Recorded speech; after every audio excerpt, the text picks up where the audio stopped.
Buenas tardes a todos y bienvenidos a la segunda jornada de este curso de Medicina de Precisión y Enfermedades Infecciosas. En primer lugar, agradecer al IDIVAL que nos facilite la realización de este curso, agradecer también a los ponentes que hayan aceptado participar y al resto de participantes también pues, por su asistencia. Hoy tenemos dos temas de los que vamos a hablar, que son, en primer lugar, la medicina de precisión contra la resistencia antibiótica, a cargo del doctor Rafael Cantón, y los programas de optimización de antibioterapia, que la ponencia la dará el doctor José Miguel Cisneros. El formato será como ayer, primero se darán las dos sesiones una detrás de la otra y posteriormente el turno de preguntas. Como breve introducción sobre los ponentes, el doctor Rafael Cantón es jefe de servicio de microbiología del Hospital Universitario Ramón y Cajal y profesor asociado de la Universidad Complutense de Madrid. Su trabajo de investigación en el Instituto Ramón y Cajal de Investigación Sanitaria y el CIBER de Enfermedades Infecciosas se centra en el estudio de los mecanismos de resistencia, nuevos métodos de estudio de sensibilidad antimicrobiana e infecciones respiratorias crónicas. Es coordinador de datos clínicos del European Committee of Antimicrobial Susceptibility Testing y pertenece al comité asesor de la Joint Programming Initiative on Antimicrobial Resistance. Ha sido coeditor de los procedimientos de microbiología clínica de la SEIM, presidente de la SEIM, presidente de fundador del Grupo de Estudio de los Mecanismos de Acción y Resistencia a los Antibióticos de la SEIM, presidente de la Sociedad Madrileña de Microbiología y presidente de la UCAS. El doctor José Miguel Cisneros es jefe de servicio de enfermedades infecciosas y director de la Unidad Clínica de Enfermedades Infecciosas y Microbiología del Hospital Universitario Virgen del Rocío de Sevilla. Es jefe del grupo de investigación en resistencia bacteriana y antimicrobianos CIBERINF del Instituto de Biomedicina de Sevilla y del CSIC y Universidad de Sevilla. Sus líneas de investigación son las resistencias bacterianas a los antimicrobianos, ensayos clínicos sobre antimicrobianos y programas de optimización de antibioterapia. Y ha sido presidente de la Sociedad Andaluza de Enfermedades Infecciosas, presidente de la SEIM y director del programa Pirasoa. Y con esto dejo la palabra para ir en tiempo y tener después completo el turno de preguntas. Dejo la palabra al doctor Rafael Cantón, que nos presentará su ponencia Medicina de Precisión contra Resistencia Antimicrobiana. Muchas gracias. Bueno, muchísimas gracias, Carlos, por la presentación. Muchísimas gracias, Carlos, por la presentación. También gracias a la doctora Fariñas, a Carmen, por haberme invitado, ¿no? Cuando me llamó, me dijo que estaban organizando en el IDIVAL unos seminarios de medicina de precisión. Pues la verdad es que me sentí halagado, ¿no? Sabéis que me une al IDIVAL el pertenecer al Consejo Científico Asesor y, queráis o no, me encuentro como en casa, ¿no? Cada vez que voy allí y cada vez, bueno, que me invitáis a algún acto como este.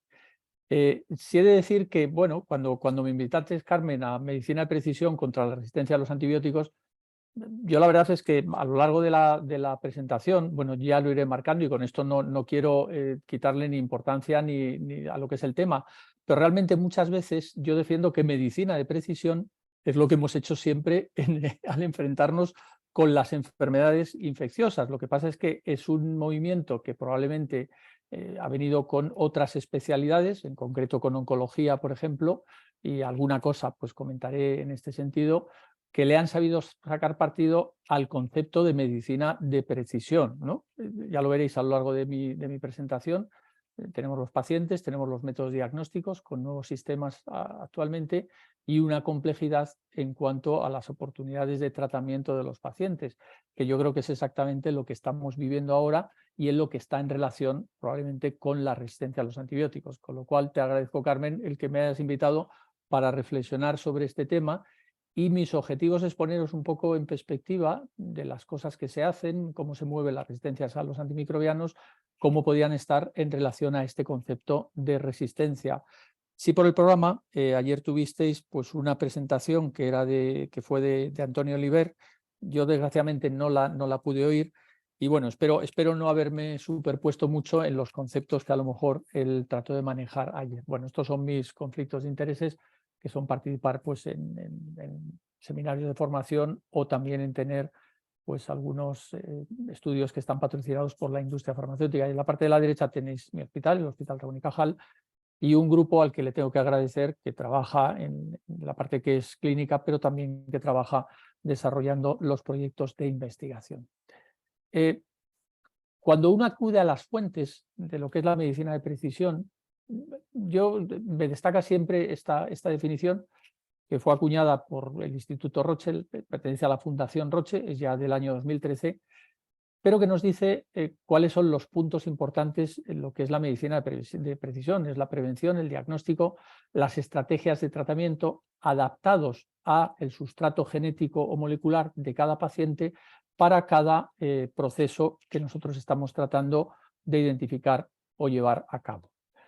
Ya he dicho antes que este es un movimiento que ha tenido muchísimo interés durante ya casi 20 años, que se ha ido desarrollando, y este probablemente ha sido, y aquí están algunos puntos que yo creo que considero que han sido los que han sido motor precisamente del desarrollo de los conceptos de medicina de precisión, que han sido los avances a nivel científico, a nivel genético y molecular. Yo creo que esto es uno de los aspectos que puede definir precisamente lo que es la medicina de precisión, o por lo menos los que lo han utilizado más, que han sido los oncólogos los que más les han interesado esta parte. La innovación tecnológica, ¿no? Aquí entraríamos pues en todas las ómicas, ¿no? Nuestra parte a lo mejor sería más la genómica, la utilización de las plataformas de secuenciación de próxima generación, que ya son una realidad afortunadamente en los laboratorios de diagnóstico, incluyendo los laboratorios de microbiología, y además el tener pues herramientas bioinformáticas que nos permiten analizar la ingente número de datos que vamos a generar.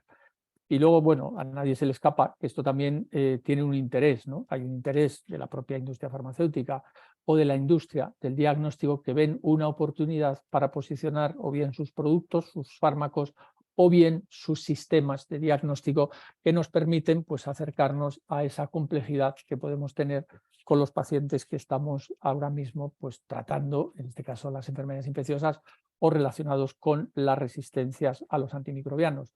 Y vamos a utilizar estrategias que están dirigidas específicamente para un paciente que tiene una infección determinada por un microorganismo resistente, para el cual vamos a tener distintas ofertas de antimicrobianos, distintas posibilidades de tratarlo. En esto yo creo que se basa lo que es el concepto de la medicina personalizada asociada a la resistencia a los antimicrobianos. Esta es una revisión del año 2015 del New England, fue de las primeras que leí un poco en relación a lo que podría aplicarse al mundo de las enfermedades infecciosas o a la microbiología clínica, y como decía anteriormente, pivota sobre tres cosas diferentes. Uno que son los pacientes, otro que son los sistemas de diagnósticos. Yo creo que ahí vamos a aplicar muchos sistemas de diagnósticos, algunas cosas trataré de desgranar durante la presentación, y luego vamos a personalizar en función de esos resultados que vamos a ofrecer esos tratamientos a los pacientes. Estamos haciendo una medicina personalizada, analizando cepas que provienen de infecciones de pacientes, escudriñando cuáles son los fenotipos, los mecanismos de resistencia y tratando de adaptar esos tratamientos de forma personalizada a los pacientes de acuerdo con esos fenotipos o esas bases moleculares de resistencia. Nos podríamos preguntar efectivamente si lo podemos aplicar al mundo de las enfermedades infecciosas, al mundo de la microbiología y a la resistencia a los antimicrobianos. Esta es una definición o una reflexión de John Bartlett que se publicó ya hace años en el Clinical Infectious Disease, donde nos ponía en perspectiva lo que son las enfermedades infecciosas, ¿no? Pues, para curar, para prevenir las infecciones, para identificar los microorganismos que están causando esas infecciones y para también pues, atajar las posibles epidemias o pandemias que podamos tener. En todo esto van a jugar parte esos microorganismos. Cada vez es más complejo, yo creo, el acercarnos a ellos. Lo veréis a lo largo de la presentación. No solamente hablamos ya de microorganismos, sino que descendemos niveles, hablando de clones específicos, los clones de alto riesgo, que generalmente son resistentes a los antimicrobianos. Para esto necesitamos esos sistemas diagnósticos y vamos a utilizar pues, terapias o estrategias que son específicas para los pacientes, e incluso actualmente vamos un poco más allá. Yo no voy a tratar el tema de los fagos, el tema de la transferencia del microbioma o la edición genética, pero que actualmente también se está trabajando en este sentido en relación a las resistencias a los antimicrobianos. ¿Y qué nos preocupa en resistencias antimicrobianas? Aquí he señalado lo que son las prioridades que nos marca la Organización Mundial de la Salud. Probablemente a lo mejor Antonio utilizó también una diapositiva similar ayer. Los aspectos que más nos interesan son aquellos microorganismos donde menos opciones terapéuticas tenemos, pues Acinetobacter baumannii resistente a carbapenémicos, Pseudomonas aeruginosa, enterobacterias con resistencias o bien tercera generación, cefalosporinas, o bien resistentes a los carbapenémicos. Pero sí quiero hacer una reflexión para que veáis cómo ha ido cambiando el panorama de la resistencia a los antimicrobianos a lo largo de los años y cómo lo hemos visto. Hemos podido ser los que llevamos un poquito más de tiempo en el diagnóstico microbiológico, en las enfermedades infecciosas, hemos ido asistiendo cómo han ido incrementándose esas resistencias a los antimicrobianos. En los años 60, sabéis que empezó a diseminarse TEN1, que producía resistencia y produce a las aminopenicilinas, en Escherichia coli, está presente también en otros microorganismos.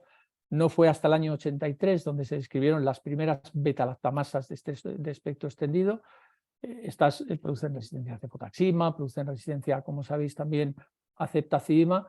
De las familias TEN y ASHV fueron las primeras que se describieron, y posteriormente fue en el año 91 cuando se describen las CTXM, que son las que han explosionado posteriormente y que son responsables, por ejemplo, en España, de que tengamos pues, aproximadamente el 12% de cepas de Escherichia coli resistentes a las cefalosporinas de tercera generación. Y precisamente en ese año, 1991, es cuando se describe la primera carbapenemasa. La primera carbapenemasa es una IMP1 que se describe en Japón en el año 1991, inicialmente en Pseudomonas aeruginosa, pero posteriormente se describe también en Serratia marstersen. Las KPCs, a las cuales me referiré a lo largo de la presentación, se describen ya en el año 1996, primero en Estados Unidos y luego ya se empiezan a describir en otras localizaciones, incluyendo pues, Europa.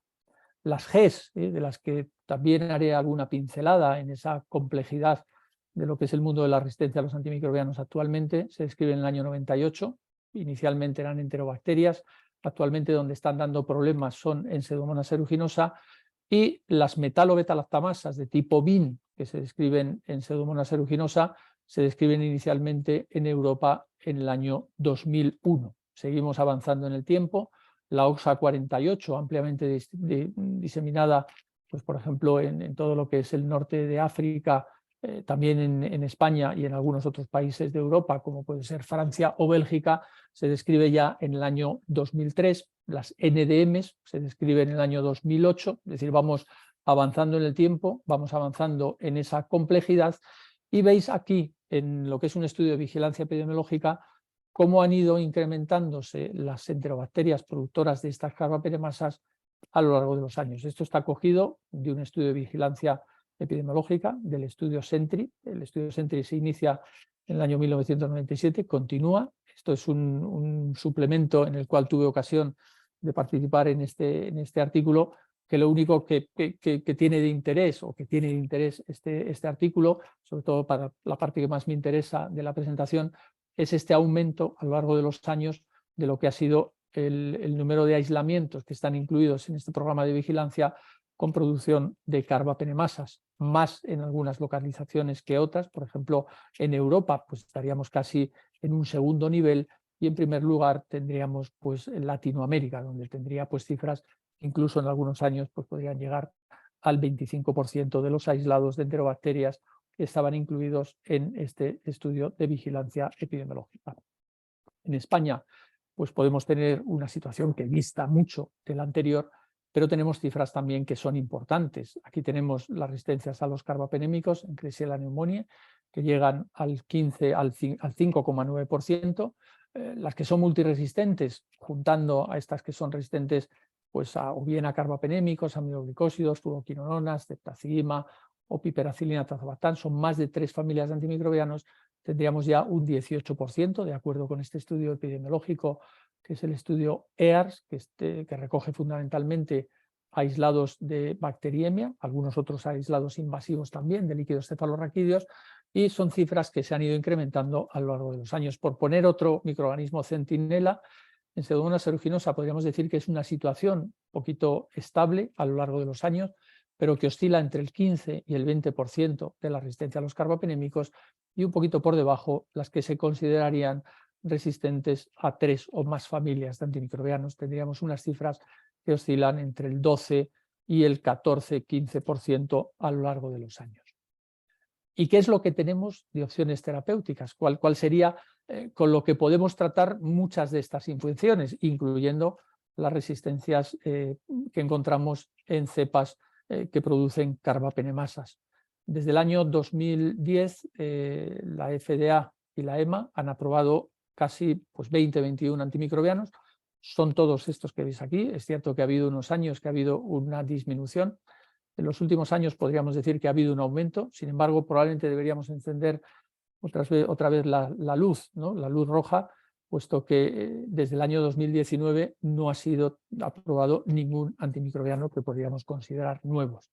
Dentro de este grupo antimicrobiano tenemos aquellos que son importantes para estos microorganismos que destacaba anteriormente, ¿no? Acinetobacter, Pseudomonas aeruginosa y enterobacterales. Muchos de ellos son activos exclusivamente frente a gram positivos, que serían aquellos que están en rojo en los cuadraditos, que marcan un poco el perfil de actividad, y los que tendrían efectividad frente a gram negativos serían los que están marcados en verde o en un color naranja. Estos tendrían actividad frente a ellos y, por lo tanto, nuevamente, y esto es una idea que quería transmitir, que tenemos probablemente una oferta relativamente importante de antimicrobianos que podemos utilizar o que podríamos utilizar frente a las infecciones producidas por los microorganismos que nos ha marcado la Organización Mundial de la Salud como prioritarios para el desarrollo de nuevos antimicrobianos. Solamente algunos de ellos cubrirían en verde todo lo que sería el espectro de Acinetobacter, de Pseudomonas aeruginosa o de enterobacterales. Vamos a ver que se ha quedado un poquito aquí, voy un poquito hacia atrás. Sí, esto lo veis un poquito más en otra publicación que tuve la ocasión de participar con Pilar Retamar como primera autora, donde precisamente lo que queríamos destacar eran las distintas opciones con esta figura, las distintas opciones terapéuticas que tenemos en enterobacterias que producen distintos tipos de carbapenemasas, KPCs, que son de clase A, las NDM, que son metalo-beta-lactamasas, o las OXA48, que son de clase D. Y también Pseudomonas aeruginosa, Acinetobacter baumannii y Stenotrophomonas maltophilia. Claro, cuanto más ampliamos el foco de microorganismos que vamos a tener como posibilidades de infecciones, más se nos va a complicar lo que sería en principio una opción terapéutica o las opciones terapéuticas que podríamos tener, ceftolozano-tazobactam, fundamentalmente en Pseudomonas aeruginosa, ceftazidimab-avibactam, pues cubriría KPCs, cubriría OXA48, Pseudomonas aeruginosa, imipenem-rilebactam, fundamentalmente las KPCs. Bueno, podríamos discutir si OXA48, Pseudomonas aeruginosa también cubriría en este caso las multiresistentes, algunas de ellas quedarían aparte con algún tipo de carbapenemasa específica. Meropenem-barbactam sería muy parecido, con algún menor actividad en Pseudomonas aeruginosa. Y luego cefidrocol, que es una nueva cefalosporina, una catecol cefalosporina con un mecanismo original, podríamos decir, de entrada en la célula, pues esta cubriría, por así decirlo, la mayor parte, por no decir todos los microorganismos a priori, si no suma distintos mecanismos de resistencia o mecanismos que pueden afectar o bien la entrada, la unión de PBPs o una sobreproducción de beta-lactamasas que puedan estar presentes. Este panorama realmente lo que ha complicado es el desarrollar guías de tratamiento, que en principio va a ser lo que nos va a marcar el tratamiento de los pacientes. Nos va a complicar también el diagnóstico, como veréis a continuación, pero sí una reflexión de qué es lo que nos dicen las guías en función de estos mecanismos de resistencia. Cuando hablamos de guías, pues hemos de acudir a tres fundamentalmente, las que están actualmente, podríamos decir, en vigor. Podemos tener a lo mejor guías más a nivel nacional, pero yo solamente aquí he destacado las guías de enfermedades infecciosas y microbiología clínica, pero tenéis en la primera parte las publicadas en el CMI, que son las guías europeas. Todas ellas pues están dirigidas a microorganismos gram negativos multiresistentes. En el lugar central están las de la Sociedad Americana de Enfermedades Infecciosas y en la parte derecha las de la SEIN. Importante saber cuándo se han publicado, cuándo se han desarrollado, cuándo se han descrito y qué metodología han establecido para su escritura o para su desarrollo. Veis que la del ECMID europea es del año 2021, la de la ITSA inicialmente se publica en el 2022, hay una actualización unos meses después y es probable que se actualice en los próximos meses o en el próximo año, ¿no? Porque la idea es que estas guías sean publicadas en Internet y no solamente exclusivamente en lo que es una revista, que podríamos decir en papel, ¿no? Y luego tendríamos las de enfermedades infecciosas y microbiología clínica, que a pesar de que salen a la luz ya a través de PubMed en diciembre del año pasado, pues ya teníamos su publicación publicación en avance en julio del año 2022. ¿Por qué digo esto? ¿Por qué insisto en los años? Puesto que cuando nos vamos a enfrentar a leer una guía, es muy fácil que haya ocurrido la introducción de un antibiótico y a veces echamos de menos la presencia de un antibiótico, porque a lo mejor no se ha discutido, porque no estaba aprobado todavía, o porque no existían evidencias que pudiesen posicionar la presencia de estos antimicrobianos en función de los ensayos pivotales de su autorización. Yo solamente me voy a fijar, en este caso, por no alargar la presentación, en las enterobacterias resistentes a los carbapenémicos, pero también destacaros en la primera parte el cómo se ha hecho la metodología, que eso también es importante, ¿no? Todas ellas llevan una revisión de la literatura. Las de la ECMID y las de la SEIN hay una clasificación, si queréis, exhaustiva en función a los ensayos clínicos que han sido publicados, pero en la ITSA lo que hacen es recuperar algunos aspectos de opinión de experto, ¿no? También se ha volcado en la SEIN, pero es mucho más marcado en la de la ISA, porque muchas veces los ensayos pivotales o los ensayos randomizados iniciales para la autorización de los fármacos son muchas veces insuficientes porque no recogen toda la información de lo que va a ser posteriormente la práctica diaria. Dicho eso, me voy a fijar exclusivamente en una comparación para que veáis un poco la complejidad de cómo nos tenemos que enfrentar en el mundo de las resistencias, en este caso la resistencia a los carbapenémicos, con las distintas opciones terapéuticas. Frente a las enterobacterias productoras de carbapenemasas, las opciones que vamos a tener se basan fundamentalmente en utilizar inhibidores de beta-lactamasas asociados a antibióticos carbapenémicos. Aquí tenéis los que utilizamos ahora. He señalado los que están asociados con un objetivo de tratar infecciones producidas por enterobacterias productoras de carbapenemasas. También podríamos haber añadido Pseudomonas aeruginosa en este caso, pero fundamentalmente son avibactam, barbobactam y relebactam. El avibactam hoy por hoy es el que tiene más amplio espectro en cuanto a inhibición de estas beta-lactamasas, de estas carbapenemasas, cubre todas, pero no cubre las de clase B. El barbobactam cubriría exclusivamente las beta-lactamasas carbapenemasas de clase A, las KPCs, también cubriría las ANC, pero estas son cromosómicas y no serían carbapenemasas en este caso, y el relebactam tendría un perfil similar. Primer aspecto que nos puede sorprender, no tenemos un inhibidor de beta-lactamasas actualmente que cubra las NDMs. Esto es una necesidad y afortunadamente hay algunos en cartera, como es el último que veis en la diapositiva, que es el taniborbactam. También tendríamos el ANT 431 que cubre las metalo-beta-lactamasas, pero el último cubriría todas las carbapenemasas, tanto las de clase A, clase B como clase D, aunque algunas de las B no cubriría adecuadamente como sería desear, queda un poquito escaso, y también pues vamos a tener que aprender a saber utilizarlo en ese concepto de medicina personalizada. Y en el tratamiento de las cepas productoras de carbapenemasas o infecciones que producen las enterobacterias productoras de carbapenemasas, debemos añadir también dos cosas en lo que es el armamentario. El cefiderocol, aquí no se asocia por el momento a ningún inhibidor de beta-lactamasas. Veremos en un futuro, pues una vez que este fármaco ya tenga una plena utilización, que a lo mejor pierda la patente, si tiene interés o no asociarlo a un carbapenémico, perdón, a un inhibidor de beta-lactamasas, de carbapenemasas en este caso. Y luego tendríamos un viejo conocido, que es el Aztreonam, el monobactámico, que tiene como particularidad que no se hidroliza por las metalo-beta-lactamasas y que actualmente, como veréis en las guías, pues está recomendado su asociación con otro de los antibióticos beta-lactámicos con un inhibidor de esas carbapenemasas. Aquí lo tenéis, de forma resumida, ¿no? Probablemente uno, cuando se lee las guías, es complicado. Una vez si lo reduces a una sola tabla, pues parece que es más asequible, pero yo creo que sigue siendo complicado. Primero, porque muchas veces no sabemos, hombre, si estamos utilizando un tratamiento empírico, tenemos pues herramientas que nos pueden ayudar a intuir que ese paciente puede estar infectado o no por una bacteria multiresistente.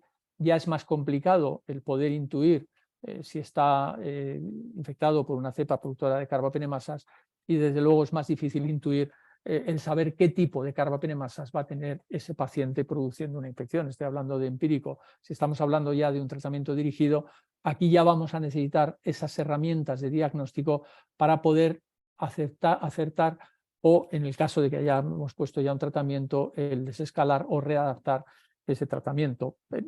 Todas ellas coinciden en el posicionamiento de distintos fármacos, la cetacima, avibactam, en las KPCs. Aquí está presente también meropenem, barbobactam. En algunas falta el imipenem, relebactam, sencillamente porque a lo mejor no estaba comercializado todavía o autorizado por la EMA y falta en ese posicionamiento. Y luego, pues las más complicadas, tendríamos las que están a la derecha, que serían las metalo-beta-lactamasas.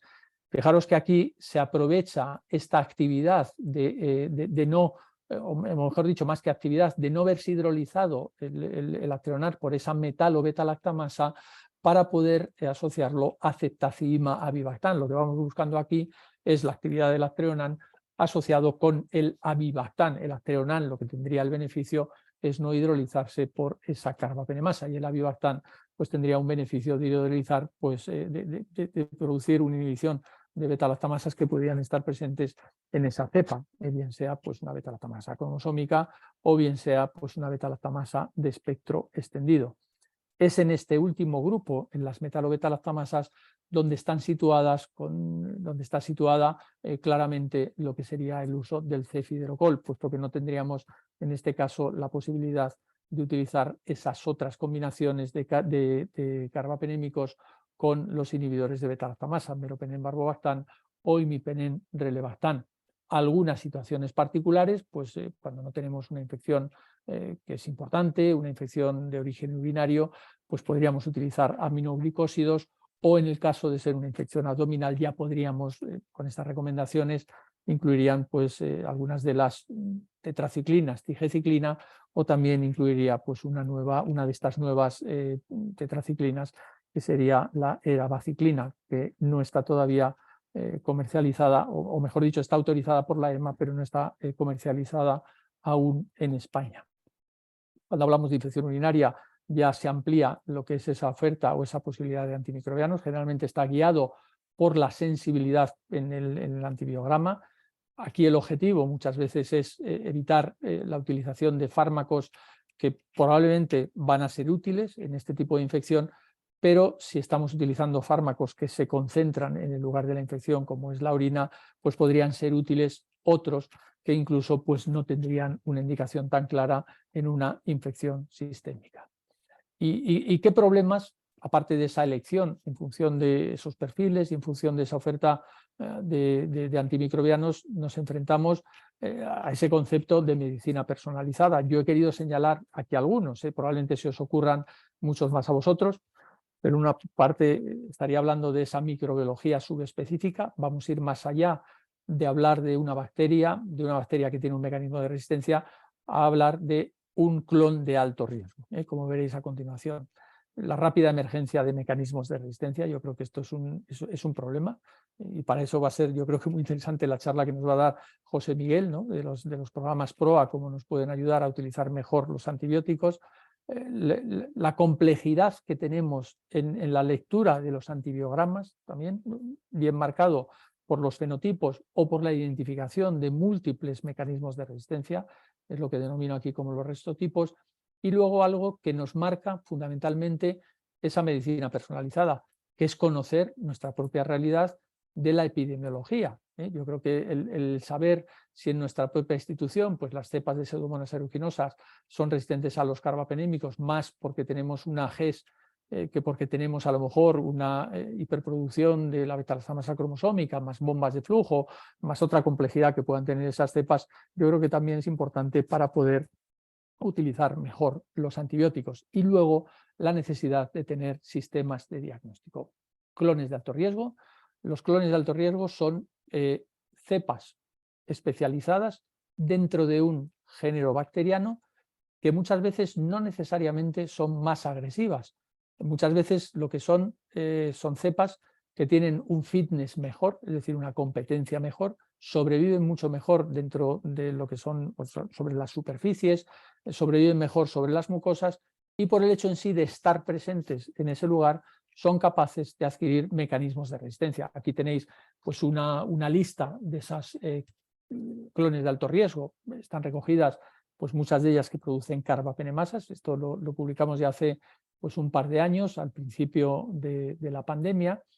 Algunas de ellas pues, podemos destacar, ¿no? La ST258, que se asocia a la producción de KPCs y de algunas derivadas de ellas, o la ST307, que también se asocia a la producción de KPCs, también a las NDMs, pero que actualmente es responsable de la aparición, por ejemplo, de resistencias a ceftazidima-avibactam por la aparición de variantes de estas KPCs que complican también la elección de los antimicrobianos. Me quería referir específicamente, muy brevemente, a este clon de alto riesgo. Este es un clon de alto riesgo que sería conocido ya, si queréis, desde los años 90. Para saber lo que es un clon de alto riesgo debemos utilizar herramientas moleculares.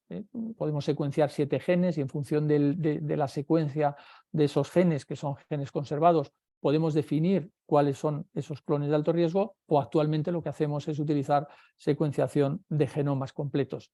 Probablemente lo que más nos interesa de este clon de alto riesgo actualmente, en cuanto a la utilización de los antimicrobianos y las resistencias, es que ha sido capaz de albergar plásmidos que producen KPCs, plásmidos que producen OXA48, plásmidos que producen NDMs y que por lo tanto complica también el perfil de sensibilidad. Y más recientemente en este clon de alto riesgo es donde se ha descrito fundamentalmente las cepas que tienen variantes de esa carbapenemasa de clase A, KPCs, que producen resistencia a la ceftazidima-avibactam. Eso lo hemos observado en nuestro propio hospital. Fijaros, estos son 3 pacientes que inicialmente tendrían pues, una bacteria que produce una infección determinada, productora de KPC3, pero que después, por mutaciones que se producen en la secuencia, revierten la sensibilidad a ceftazidima-avibactam a resistentes a ceftazidima-avibactam y pasan de ser resistentes a los carbapenémicos a ser sensibles a los carbapenémicos. Claro, esto en principio añade más complejidad a lo que es esa lectura de antibiogramas y nos plantea también algunos interrogantes que se recogen con el concepto de sensibilidad colateral, que es si podríamos tratar a estos pacientes con carbapenémicos cuando tienen una beta-lactamasa que inicialmente era una carbapenemasa, que por la presencia de mutaciones en su secuencia revierten esa capacidad de hidrolizar carbapenémicos y en el antibiograma nos lo vamos a encontrar como sensibles. Yo creo que esto es algo que en ese concepto de medicina personalizada también tendremos que aprender a enfrentarnos con este tipo específico de infecciones que puedan tener estas personas. Pero vamos un poquito más allá. También hemos encontrado en nuestro hospital cepas que, perteneciendo a este clon de alto riesgo, el ST307, esto lo hemos publicado muy recientemente, tienen además de esa resistencia a ceftazidima-avibactam, resistencia al cefidrocol. No necesariamente es esa variante de KPC la que da esa resistencia al cefidrocol. Son cepas complejas, son cepas que tienen defectos en porinas, son cepas que pueden tener defectos en esa entrada del cefidrocol a través de los canales específicos por donde entra este compuesto, que son los canales que aprovecha o que tiene la bacteria para permear ese hierro que necesita para su actividad biológica, y que si fallan, pues falla lo que es la penetración del cefidrocol y por lo tanto no llega a actuar sobre las PBPs. Algunas de estas cepas también tienen mutaciones en las PBPs que hacen que tenga pues, un menor efecto en cuanto a la inhibición de la bactericidia que suele tener los antibióticos beta-lactámicos, incluyendo el cefidrocol. Os decía que también se nos complica el mundo de las carbapenemasas. Muchas veces nos podemos enfrentar a una cepa que tiene una carbapenemasa, pero lo que sí estamos viendo actualmente es cepas que tienen no solamente una carbapenemasa, sino que tienen dos carbapenemasas. Este es un trabajo que publicaron desde el Instituto de Salud Carlos III, el grupo de Jesús Oteo, donde nos alertan que ya en el año 2019, estamos hablando de antes de la pandemia, pues teníamos en una colección de toda España de cepas productoras de carbapenemasa en enterobacterias, ya teníamos un 2% de estas cepas que eran capaces de producir una carbapenemasa. Estos datos a lo mejor uno puede decir, pues hombre, un 2% no es importante. Actualmente en Grecia tienen entre el 20 y el 25% de cepas productoras de enterobacterias productoras de 2 carbapenemasas, lo cual quiere decir que se nos puede complicar mucho más y que además se nos va a complicar mucho más la elección de los propios antimicrobianos. El conocer la epidemiología local yo creo que también es fundamental. Nosotros tuvimos la ocasión de participar en un estudio de vigilancia epidemiológica, tanto con hospitales españoles como hospitales portugueses. El diseño fue exactamente igual del estudio. El interés que teníamos en aquel entonces era conocer el perfil de sensibilidad a cetolozano-tazobactam, pero también profundizamos en el resistotipo, y aquí lo que pudimos ver, que al menos en aquellos años, en cepas que estaban recogidas en los años 2017, 2018, el perfil de resistencia por el cual eran resistentes a cetolozano-tazobactam eran distintos. En Portugal tenían una alta prevalencia de GES, mientras que en España, al menos en los centros donde se recogieron estas cepas, las GES no estaban presentes y eran fundamentalmente de tipo BIN. Luego lo que hemos visto a lo largo de los años es que las GES han ido aumentando en España y también nuevamente complica lo que es la elección de esos antimicrobianos en ese concepto nuevamente de medicina personalizada.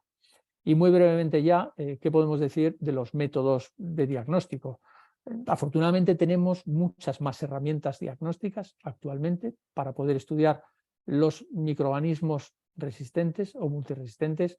Las más habituales, las que estamos probablemente más acostumbrados desde el inicio en la microbiología, son las técnicas fenotípicas. Con los antibiogramas somos capaces de sacarles mucho partido en cuanto a esa identificación o posible identificación de mecanismos de resistencia, pero es cierto que se nos ha ido complicando cada vez más esa lectura interpretada del antibiograma y ya necesitamos otras herramientas, ¿no? Porque cuando tú ves pues, muchas R's en el antibiograma o incluso cepas panresistentes, tú no eres capaz de inferir cuál es ese mecanismo y necesitamos pues, utilizar otros métodos que pueden ser basados en técnicas proteómicas o basados en técnicas moleculares.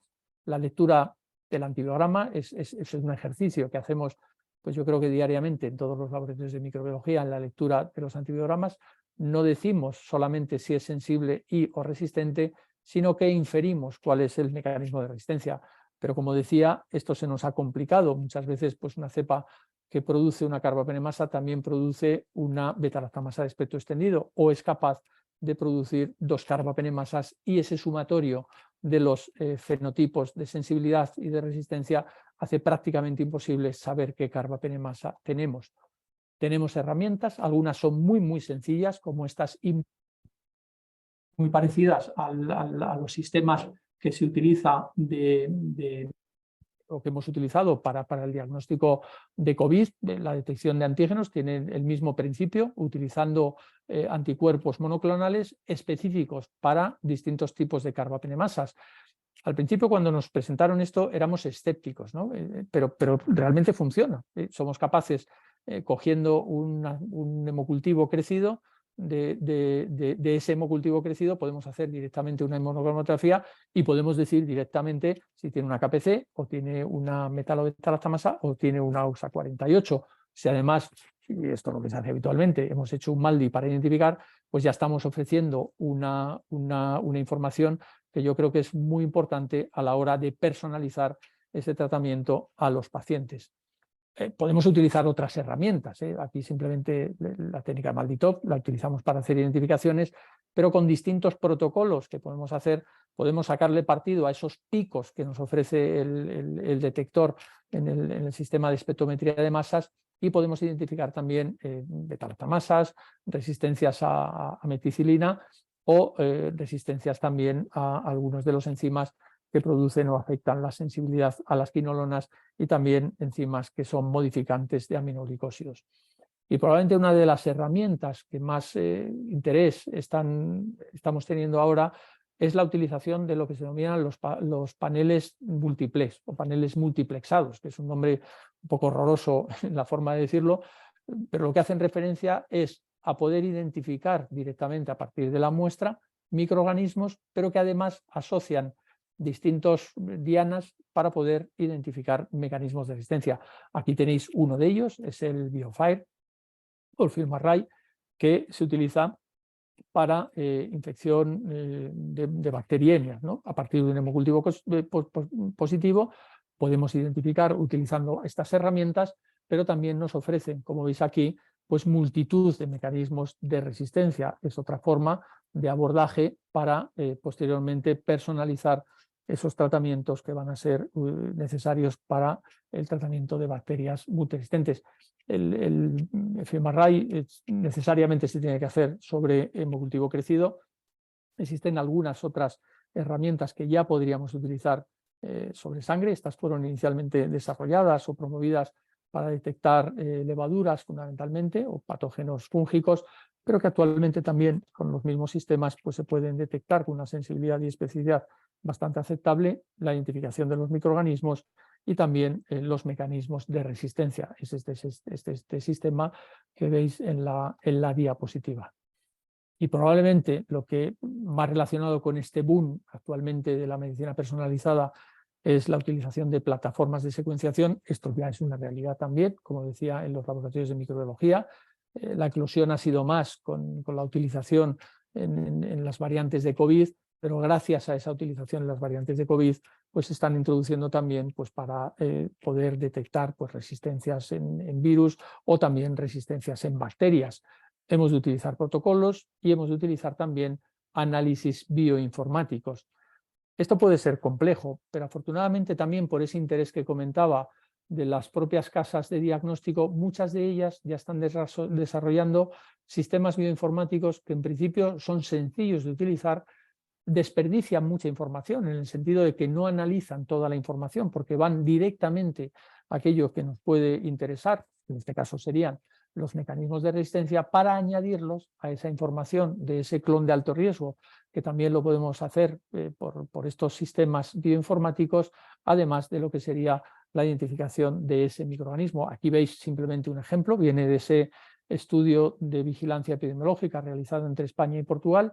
Son el conjunto de cepas y lo que hacen referencia a los cuadraditos pues son los distintos mecanismos de resistencia, los distintos genes que están asociados a mecanismos de resistencia, sería el resistotipo de las propias bacterias, traducidos posteriormente en la parte de la derecha, no sé si lo llegáis a ver en la pantalla, en función de si son resistentes o sensibles a los antimicrobianos.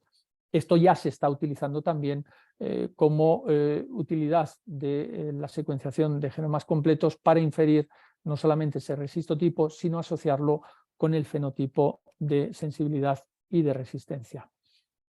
Y esto no termina aquí, es decir, esta es mi última diapositiva, pero sí quería haceros una reflexión de algo que yo he visto en el ECMI de este año, ¿no? Ha sido el Congreso de Enfermedades Infecciosas y Microbiología Clínica, pero que está ya empezándose a reflejar en las publicaciones. Es el boom que va a suponer lo que es la utilización de los sistemas de inteligencia artificial, que lo único, o lo bueno, es que nos van a permitir, siempre y cuando, pues sabéis que se está discutiendo también mucho de cómo ha de ser su utilización, más que su utilidad, para podernos enfrentarnos a esta complejidad de mecanismos de resistencia, a esta complejidad de fenotipos y también, ¿por qué no?, a esta mayor complejidad en cuanto a las ofertas diagnósticas que tenemos para poder enfrentarnos mucho mejor a la resistencia a los antimicrobianos. Aquí en esta diapositiva pues tenéis algunas de estas revisiones que han salido en los últimos meses y que lo que tratan de abordar es la aplicación de la inteligencia artificial al mundo de la resistencia, pero que a mí me gustaría que eso os quedase en la cabeza, unida también pues, a lo que sería la medicina personalizada. Y nada, pues muchísimas gracias por vuestra atención y estaré dispuesto a contestaros vuestras preguntas. Muchas gracias. Muchísimas gracias, doctor Cantón. Y ahora tendremos a continuación la ponencia del doctor José Miguel Cisneros, los programas de optimización de antibioterapia. Muchísimas gracias por la invitación, Carmen, a participar en este programa que tiene un título tan actual y tan necesario, ¿no? Como Medicina de Precisión y Enfermedades Infecciosas. Y el tema que voy a tratar a continuación es este acrónimo que ya se ha hecho famoso, PROA, los programas de optimización del tratamiento antimicrobiano. Bueno, no tengo conflicto de interés comercial. Trabajo para el Servicio Andaluz de Salud y he dirigido el programa Pirasoa hasta 2021 y he recibido financiación para proyectos relacionados con los PROA, tanto regionales como nacionales como de la Unión Europea. Y lo que voy a contar en este tiempo es nuestra experiencia. Nuestra experiencia empezando por el programa PRIOAN, que pusimos en marcha en nuestro hospital, y continuando con los resultados del programa Pirasoa, que es el programa regional del Sistema Sanitario de Andalucía. Comenzando por el origen del PRIOAN, por la primera parte de esta presentación, pues contaros que empezó en el año 2010. En el año 2010, en mayo de 2010, presentamos esta idea a la Comisión de Infecciones y de Antibióticos de nuestro hospital y fue aprobado en esa reunión y publicamos el documento en nuestra revista, la revista de la Sociedad Española de Enfermedades Infecciosas y Microbiología Clínica en ese año. Solicitamos un proyecto de investigación para conseguir recursos, en este caso de gestor de datos, que nos ayudara a analizar y a recoger toda la información que nos habíamos propuesto, y con eso pusimos en marcha este programa, que le llamamos PRIOAN, añadiéndole pues, está ahí por el aspecto institucional que creíamos y que es, ¿no?, fundamental en los PROA, y con este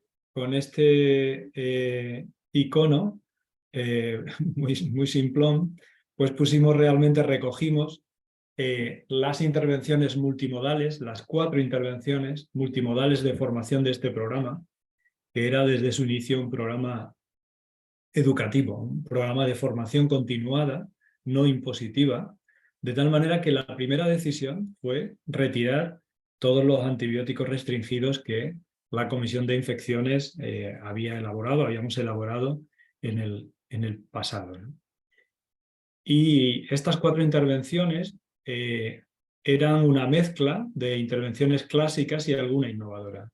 Las clásicas eran las guías de diagnóstico y tratamiento, tanto empírico como dirigido, de las enfermedades infecciosas en el hospital y en atención primaria. Y en estas guías el cambio que hicimos fue hacer unas guías muy participativas, de tal manera que que los autores eran autores de cada uno de los servicios implicados en el manejo de ese síndrome, por ejemplo en la neumonía, servicio de urgencias, de neumología, de medicina interna, de infecciosas, de microbiología, farmacia, pediatría. En cada una, un autor elegido por el responsable del servicio correspondiente, y como coordinador de la misma, de ese guía, de la guía de las neumonías en este caso, la persona más experta de ese grupo, ¿no?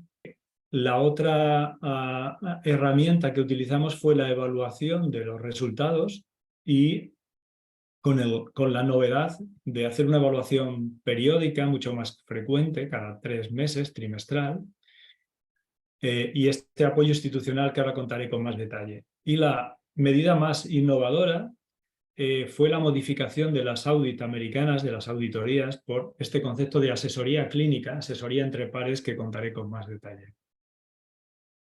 Y lo primero que hicimos fue explicar el programa.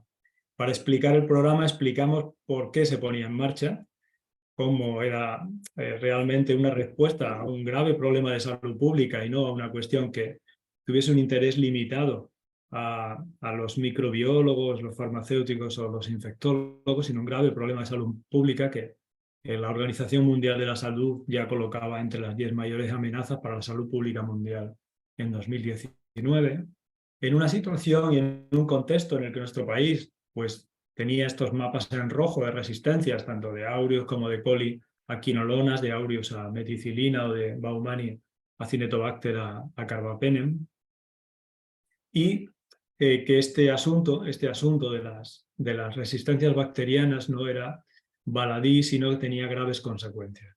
Y medimos en un estudio liderado por la SEIN, en el que participaron 133 hospitales, en el año 2019, la mortalidad cruda durante una semana de todas las personas, todos los pacientes diagnosticados en esos hospitales de una infección por una bacteria multiresistente.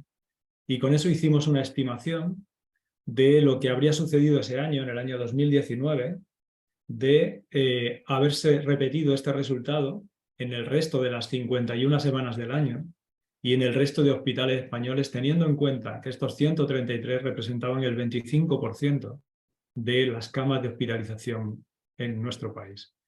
Y la estimación nos dio estos resultados tan importantes, y es que el número de infecciones por bacterias multiresistentes estimado con esta metodología en España en 2019 habría sido de 221.000, con un intervalo que pueden ver entre paréntesis, y la mortalidad cruda por cualquier causa a los 30 días del diagnóstico por esa infección alcanzaba los 26.271. Estas cifras repetían los resultados del estudio que habíamos realizado el año anterior, 2018, sobre una cifra un poco menor, 88 hospitales.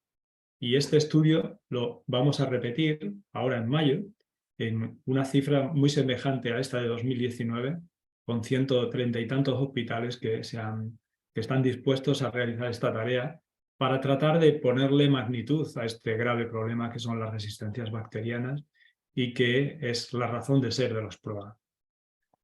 Porque esta relación entre el uso de antibióticos y de resistencia está muy bien demostrada. De hecho, el mejorar el uso de los antibióticos es el factor de riesgo para el desarrollo de resistencias modificable más importante que existe. Y otro aspecto de importancia en este marco en el que se desarrollan los PROA es que nuestro país estaba, con datos de 2014, como recojo aquí en esta cifra, y que es probable que hayan mejorado parcialmente, pero no lo suficiente, a la cabeza del mundo en consumo de antibióticos, sin que haya ninguna razón ni atmosférica, ni genética, ni geográfica que justifique este elevado consumo. En esta circunstancia, siempre es necesario preguntarnos cómo hemos llegado aquí, cómo llegamos a que España estuviera en este nivel tan destacado de prescripción de antibióticos, tan alta y tan difícil de justificar.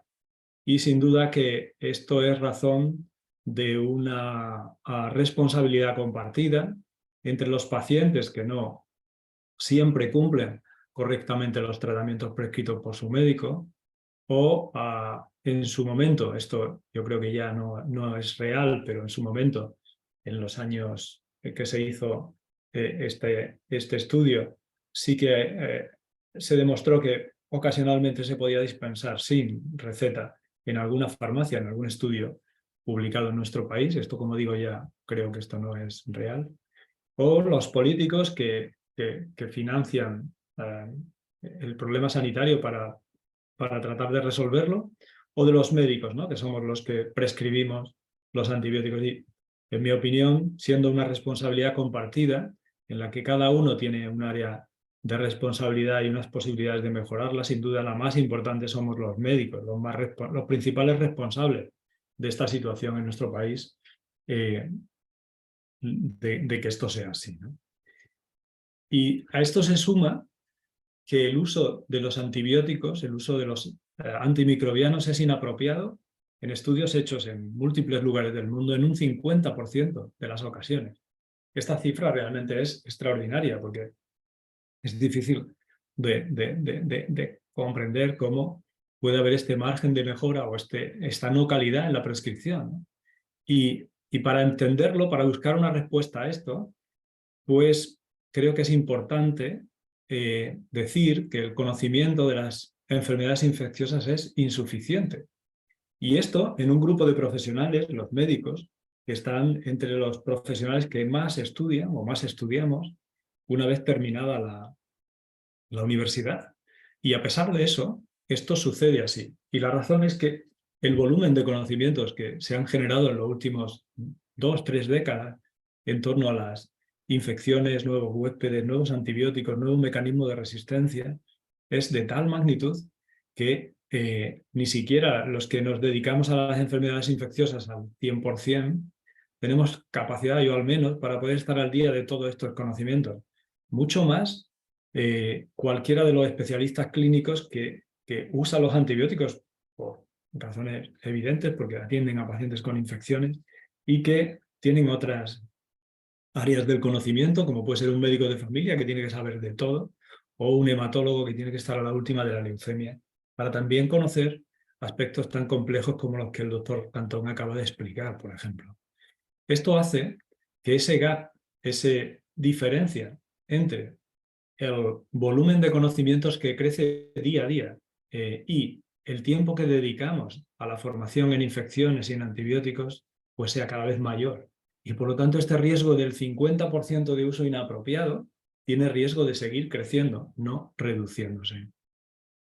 Y claro, en esta circunstancia, ¿no?, de conocimiento insuficiente, el empirismo terapéutico es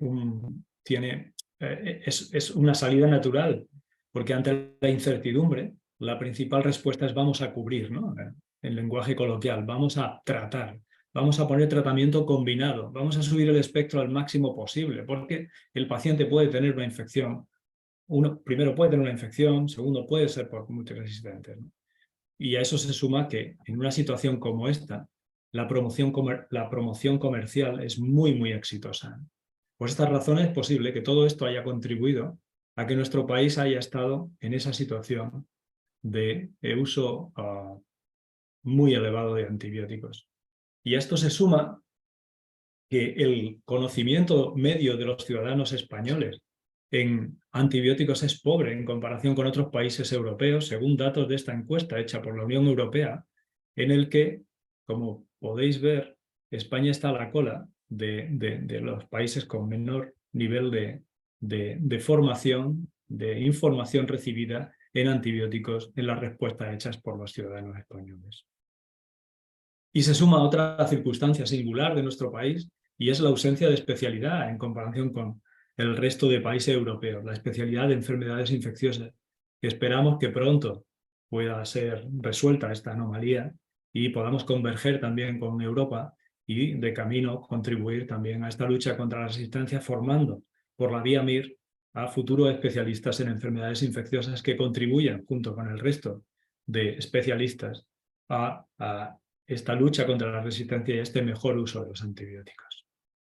Pues bien, el interés en los PROA, en estos programas que se inician en 2007 con una declaración de la Sociedad Americana de Enfermedades Infecciosas diciendo es tiempo de actuar, lo que estamos haciendo no es suficiente, las resistencias nos comen, necesitamos mejorar la formación y enmarcan el concepto de antimicrobial stewardship que en españoles hemos trasladado a PROA, ¿no? Pues como podéis ver en esta diapositiva, desde esa fecha, ¿no?, 2007, que es cuando se establece por la Sociedad Americana, no paran de crecer de manera exponencial todas las publicaciones en torno a PROA, teniendo que decir que la mayoría de ellas tienen una metodología que no es excelente, que no es óptima, y la mayoría se dirigen como objetivos a la reducción de los costes, a la reducción del consumo y a la medición de la adherencia a las guías, siendo mucho menor los estudios que analizan el impacto clínico de estos programas y específicamente el impacto sobre la mortalidad y sobre las resistencias. En nuestro país, los PROA toman su documento de consenso, su carta inicial en 2012, con la publicación de este documento de consenso, liderado por la SEIN y por la Sociedad Española de Medicina Preventiva y la Sociedad Española de Farmacia Hospitalaria, en el que se sientan las bases de este programa. Y tiene un apoyo institucional, los programas PROA tienen un apoyo institucional que llega en nuestro área a la Unión Europea, de manera que en el Plan Europeo de Lucha contra la Resistencia, las guidelines para el uso prudente de los antimicrobianos son una de las acciones, una de las medidas que más destacan del informe de 2017. Y en España, siguiendo la instancia de la Unión Europea a los países miembros realizada en 2011 de la necesidad de luchar contra las resistencias bacterianas, como digo, nuestro país y el Ministerio de Sanidad, a través de la Agencia Española del Medicamento y Productos Sanitarios, inicia o aprueba en 2014 el Plan Nacional de Resistencia a los Antibióticos, que desde entonces ha venido desarrollándose con una segunda edición, con una segunda versión actualizada en 2019. Pues con esta introducción os voy a contar ahora la génesis y los resultados de nuestro programa PRIOAN, que, como digo, se aprobó en mayo de 2010 y se puso en marcha en enero de 2011. Decía que una de las 4 medidas multimodales, ¿no? Educativas del programa eran las asesorías clínicas. Estas asesorías se realizan, es una intervención formativa individual entre pares, entre el médico experto en enfermedades infecciosas, en ese área del hospital, y el médico asesor. Y aquí se incluyen desde médicos de urgencia hasta intensivistas. Y con esta guía estructurada, el médico asesor, a propósito de un caso clínico del médico prescriptor de ese día, de esa mañana, de esa misma mañana, para que sea un caso real, evalúa junto con él la respuesta a estas 8 cuestiones que son básicas y que sirven para cualquier síndrome, desde una neumonía asociada a ventilación mecánica hasta una infección de piel y partes blandas. Y en ella, a propósito de ese caso real, el asesor tiene la oportunidad de reforzar las decisiones correctas del prescriptor o, en su caso, de recordar aquellas áreas en las que la prescripción no es óptima y responder a la pregunta: ¿estaba indicado en este paciente el tratamiento antimicrobiano empírico? Teniendo en cuenta que un porcentaje muy importante de los tratamientos que usamos no tienen justificación porque lo dirigimos a infecciones virales, etc., ¿no? O la segunda, ¿la precocidad de la administración ha sido la apropiada? Y esta pregunta tiene todo el sentido desde el punto de vista de la importancia que tiene el inicio de un tratamiento antibiótico inmediato y adecuado en pacientes con infecciones graves. O la tercera, ¿está indicada la toma de muestras para el diagnóstico microbiológico en este paciente al que le has puesto este tratamiento? Es el momento para recordar la importancia del diagnóstico microbiológico para maximizar los resultados, pero también para recordar qué prueba es la indicada, cómo es la toma de la muestra y cómo debe ser interpretado el resultado, aspectos que se resultan claves y que pueden llevar a una prescripción inadecuada de una infección que no existe. O la cuarta, el tratamiento antibiótico elegido es el apropiado. La quinta, la dosis, aspectos que claramente necesitan una revisión continua, ¿no? Y que estamos viendo. O la vía de administración, es el momento de poder recordar la importancia del paso a la vía oral, de la importancia de la administración oral, o si había otras medidas terapéuticas indicadas, como el control del foco, la retirada del catéter o la administración de cristaloides o de amina. Y finalmente, preguntar si la duración que ha estimado el tratamiento es la correcta.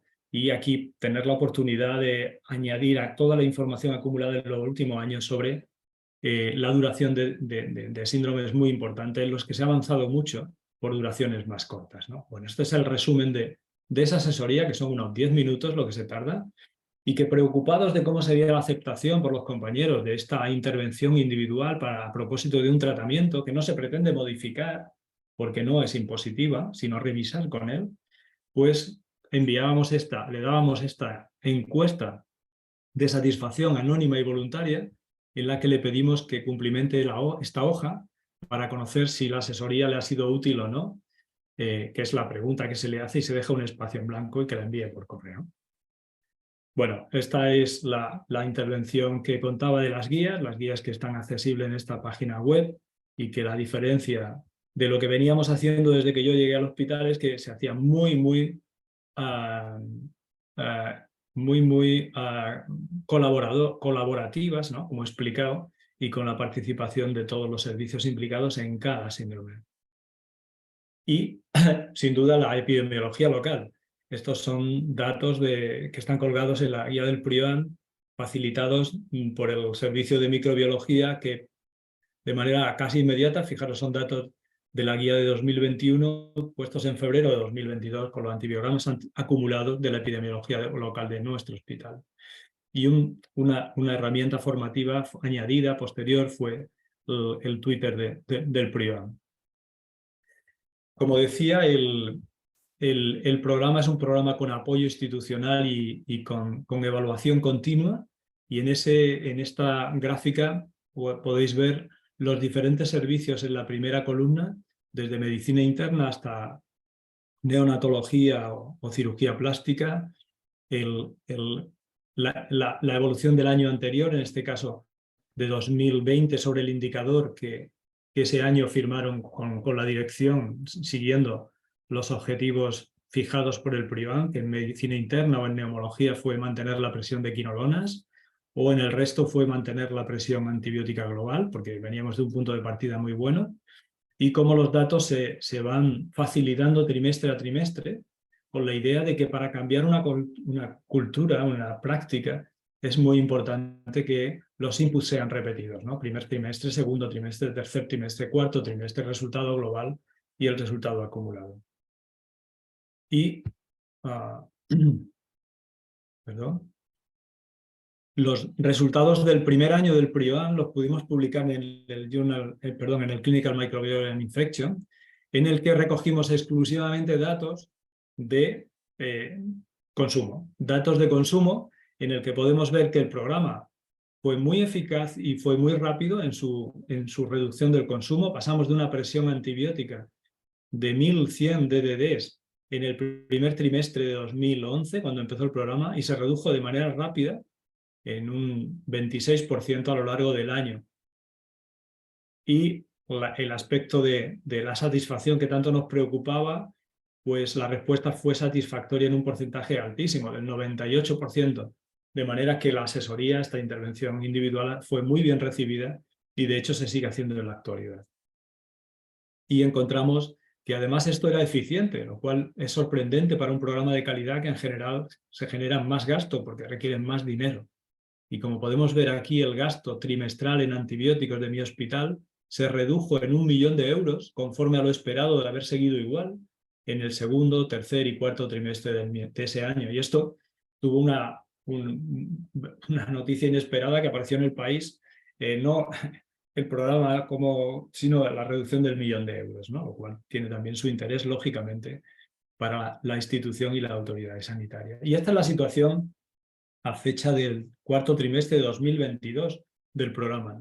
Podéis ver a la izquierda de la línea donde empezó el PRIOAN, el primer trimestre de 2011, cómo teníamos trimestre a trimestre un consumo por encima de las 1000 dosis diarias definidas, cómo bajó rápidamente con la puesta en marcha de la intervención, cómo se sostuvo o se ha sostenido a lo largo del tiempo y se ha reducido incluso en los últimos años, en parte con el cambio en la definición de las DDD, y cómo durante la pandemia no se ha modificado, a pesar de que las actividades se redujeron intensamente, las actividades del PRIOAN.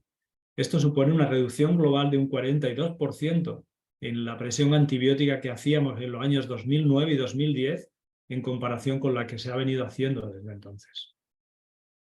Pero queríamos preguntarnos si los pacientes no se morían más, porque una preocupación lógica de decir, con un 40% de reducción del tratamiento de antibióticos estarán muriendo los pacientes sin antibióticos.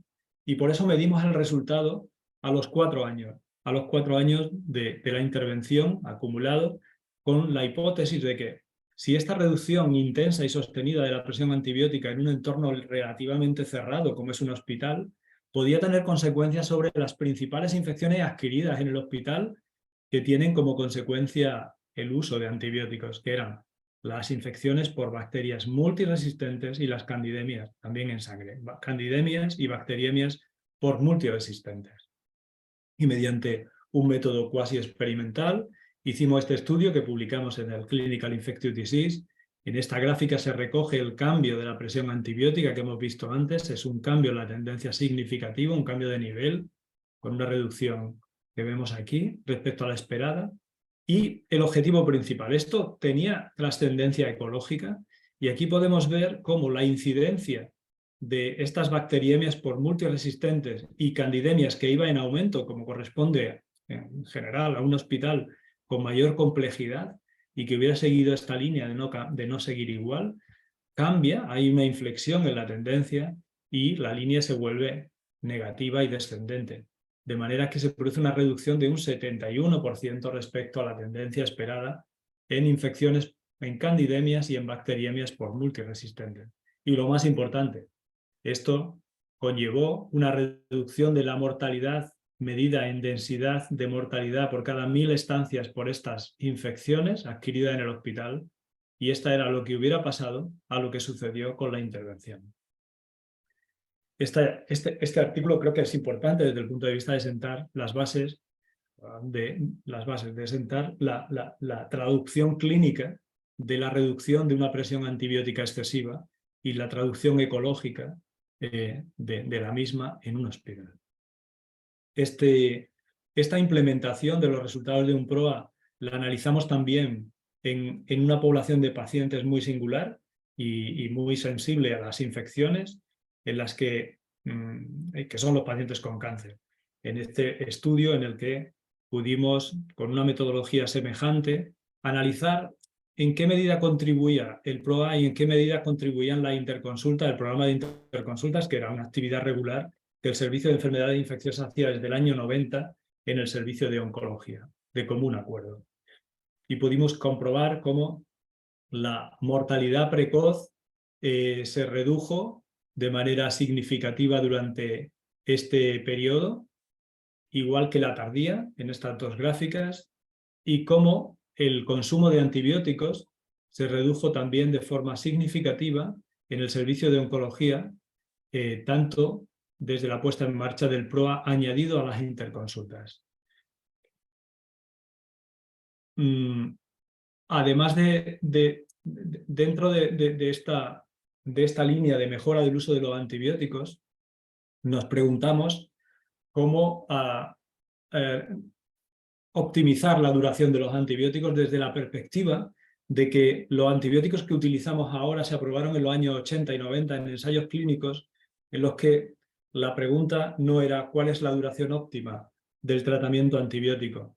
Y en esa línea desarrollamos dos ensayos clínicos que os voy a contar. Uno fue How Long, que es un estudio para responder a cuál es la duración óptima de la neutropenia febril en pacientes hematológicos, en los pacientes de alto riesgo. Este artículo lo publicamos en el Lancet Hematology. Es un ensayo multicéntrico realizado con otros hospitales españoles y en el que, al analizar las características clínicas del grupo experimental, que eran aquellos pacientes en los que el tratamiento antibiótico se retiraba aunque tuvieran 0 neutrófilos, pero que cumplieran los criterios del protocolo, que es que el paciente estuviera sin fiebre y sin síntomas de infección, pues no hubo diferencia en cuanto a la recurrencia de la fiebre comparado con el grupo control, ni en las infecciones por bacterias o por hongos, bacteriemias o infecciones fúngicas invasivas, y sí hubo una diferencia a favor del grupo experimental en un porcentaje menor de efectos adversos comparado con el grupo control.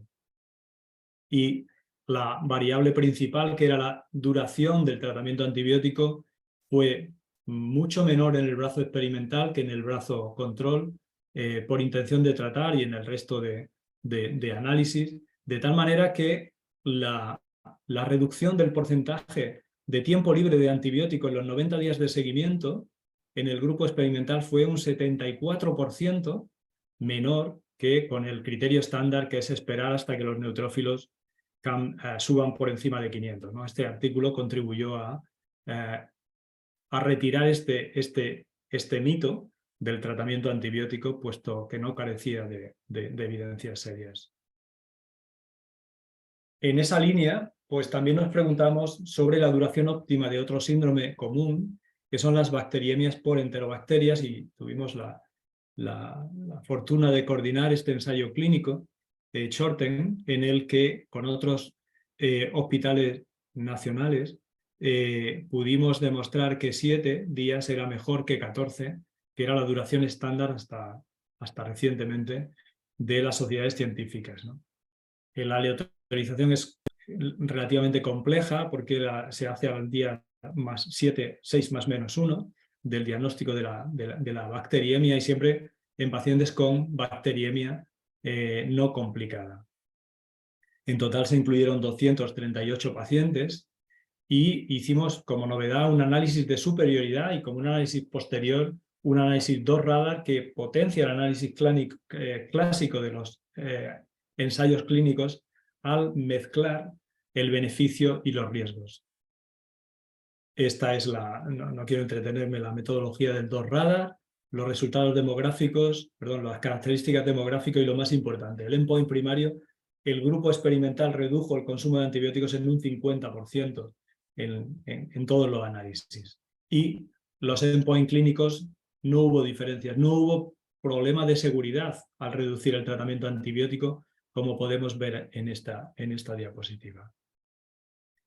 De manera que al añadir el análisis 2 radar, la probabilidad de que 7 días fuese mejor que 14 se produjo en el 78% de todos los emparejamientos, demostrando, por tanto, que 7 es mejor que 14 días en la bacteriemia por enterobacterias no complicadas. Y en esta línea estamos realizando en este momento, y participan en ella 30 hospitales nacionales, incluyendo el Hospital Universitario Marqués de Valdecilla, el Shorten 2, que pretende con esta metodología, pero ahora incluyendo el 2 radar desde el inicio, conocer si el 7 es superior a 14 días de tratamiento en la bacteriemia producida por Pseudomonas aeruginosa. Pues en esta segunda parte pasaría al programa Pirasoa, que en parte se ha inspirado en el programa PRIOAN y que fue aprobado en febrero de 2013 por las autoridades sanitarias de Andalucía. Esta es la estructura del programa. Tiene un comité científico que tuve la ocasión de coordinar y el placer de coordinar, integrado por profesionales elegidos por las sociedades científicas más relacionadas con la prevención, el diagnóstico y el tratamiento de las enfermedades infecciosas. Y este comité científico hizo el desarrollo del programa que ejecutaron los equipos de IRAS y de PROA en los hospitales y de PROA en los distritos de atención primaria para todo el sistema sanitario, y en cada una de las unidades de gestión clínica, que es lo convencional a un servicio tradicional, había un referente del programa Pirasoa en cada hospital y en cada distrito. Y tenemos dos estructuras transversales, una plataforma digital que está accesible, y abajo está la dirección de Internet, en la que están toda la información, incluyendo los resultados del programa desde su puesta en marcha en 2014, trimestre a trimestre, más los programas de formación que están liberados, y un laboratorio de referencia que reside en el servicio de microbiología del Hospital Universitario Virgen Macarena, al que remitir cualquier muestra de cualquier bacteria desde cualquier hospital comarcal o del tipo que fuese, para conocer desde confirmar la identificación hasta la secuenciación de la misma. Nos pusimos dos objetivos muy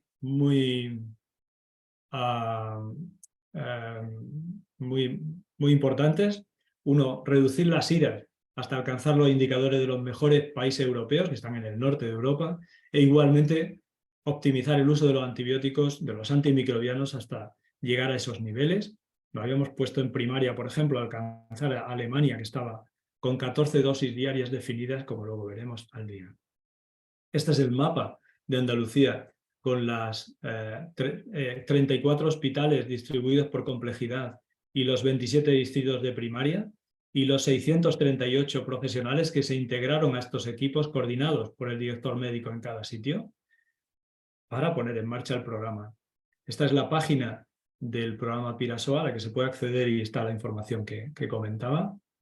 Y entre las actividades formativas, y no están todas, y esto es una síntesis de hasta 2018, pues destacar los encuentros Pirasoa coincidiendo con el Día Europeo del Antibiótico, los cursos online hechos con el método MOOC, en el que se han formado casi 7.000, o se habían formado por esta fecha 7.000 profesionales, fundamentalmente facultativos, con diferentes cursos como un PROA básico, un PROA de infecciones graves, de control de infección o uno específico de multiresistentes, una guía de referencia, la guía del Aljarafe, que se ha convertido en la guía de referencia del plan a nivel nacional, una actualización de las guías locales de cada centro específicamente, los informes trimestrales de Pirasoa desde enero de 2014, las asesorías clínicas que ya iban por 78.000 o 79.000, las reuniones de atención primaria provincial o los programas de inspección en clínicas dentales utilizando la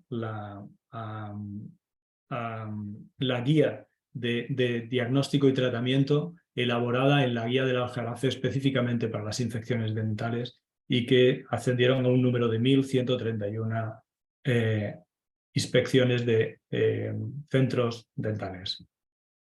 Y los resultados del programa los tenemos publicados en diferentes revistas. En esta del Clinical Microbiology and Infection publicamos los resultados a nivel de todos los hospitales, cómo se había reducido la presión antibiótica de manera sostenida y cómo el impacto ecológico no había habido un incremento y había habido reducción en diferentes multiresistentes, o este otro, en el que pusimos en marcha una intervención específica en centros con mayor consumo de carbapenemas y que tuvo su éxito de evaluación de un programa masivo, de un MOOC entre residentes. Y a nivel de primaria, publicamos este artículo en el Lancet Infectious Disease, en el que pudimos confirmar el impacto positivo de esta reducción sistemática de la presión antibiótica en primaria, que bajó de 25 DDDs al inicio del programa en enero de 2014 a 8 que estamos en la actualidad, por lo tanto superando las cifras de Alemania que nos habíamos puesto como objetivo, y cómo esto se acompañó de una reducción de la densidad de incidencia de coli resistente a productor de betalactamasas en la comunidad. Esta es la gráfica en la que podemos ver a la izquierda cómo era la densidad de incidencia de coli aislado en urocultivos de primaria pre-Pirasoa y cómo posteriormente se produce una reducción sostenida del mismo. Y hemos podido hacer otras publicaciones del impacto del coronavirus de la pandemia en el hospital y en primaria, y estos son los datos de primaria, puestos en esta perspectiva trimestral, que es característica de Pirasoa. Como os decía al inicio, estábamos en 24,4 dosis diarias definidas. ¿Cómo se ve este carácter estacional? Los picos en invierno, los valles verano, que se repite año tras año, y cómo se produce esta desaparición del carácter estacional durante la pandemia y cómo bajamos a 9,3 y ahora mismo en 2022 estamos ya, como decía, en 8, con una reducción de un 62% del consumo en primaria. Esta es la publicación del TMI de cómo desaparece la estacionalidad en primaria. Fijaros cómo desaparece eso. Esta curva sube y baja continuada, desaparece durante el periodo de la pandemia y cómo coincide con la desaparición del pico de gripe anual de cada año, que desaparece con la mascarilla. Finalmente hemos hecho, inspirado en estos proyectos, un ensayo clínico en racimos en centros sociosanitarios, en el que pudimos comprobar cómo este programa, este PROA en centros sociosanitarios específico para ellos, redujo aquí arriba el brazo estándar y aquí el brazo, perdón, este es el brazo estándar y este es el experimental, el de abajo, cómo hay una mayor diferencia que no fue finalmente significativa en cuanto al consumo, aunque la reducción fue muy grande porque el último año de intervención fue 2020 y coincidió con la pandemia con una reducción muy marcada de todas las actividades programadas.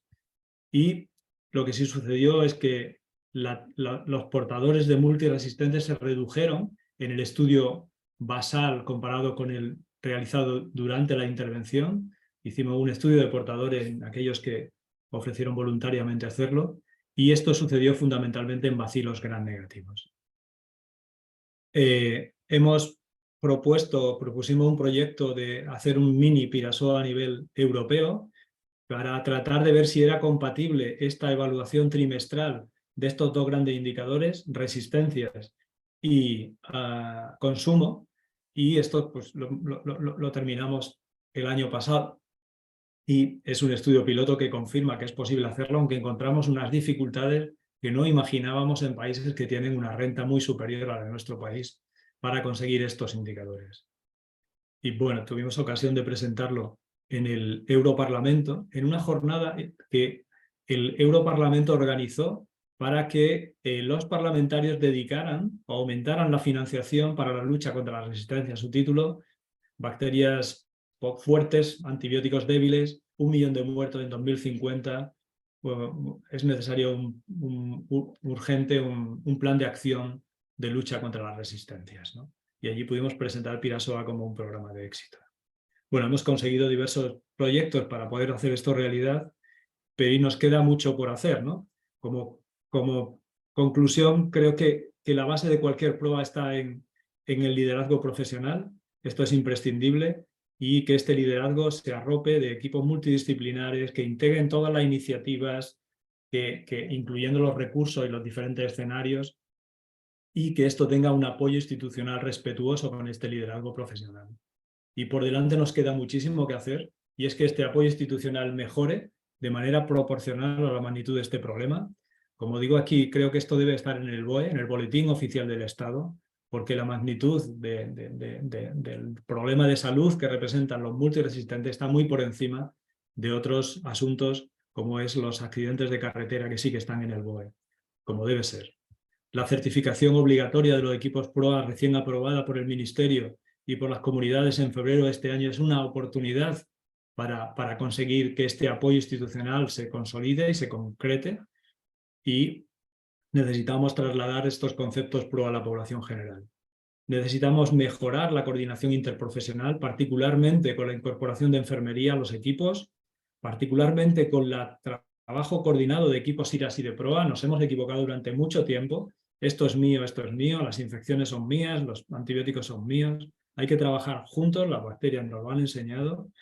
Es imprescindible en esta misma coordinación coordinar el diagnóstico microbiológico y los PROA, el PRIODIN y el PROA, y primaria, centros sociosanitarios y hospitales. Y sin duda, el marco europeo es una oportunidad con el plan y con el ECDC para que estas redes nacionales y europeas tengan la misma hoja para escribir los mismos indicadores de calidad, en los cuales nos sentamos reflejados y nos motiven con ese efecto de benchmarking a mejorar día a día. En cuanto a la investigación, necesitamos hacer intervenciones más eficientes de PROA.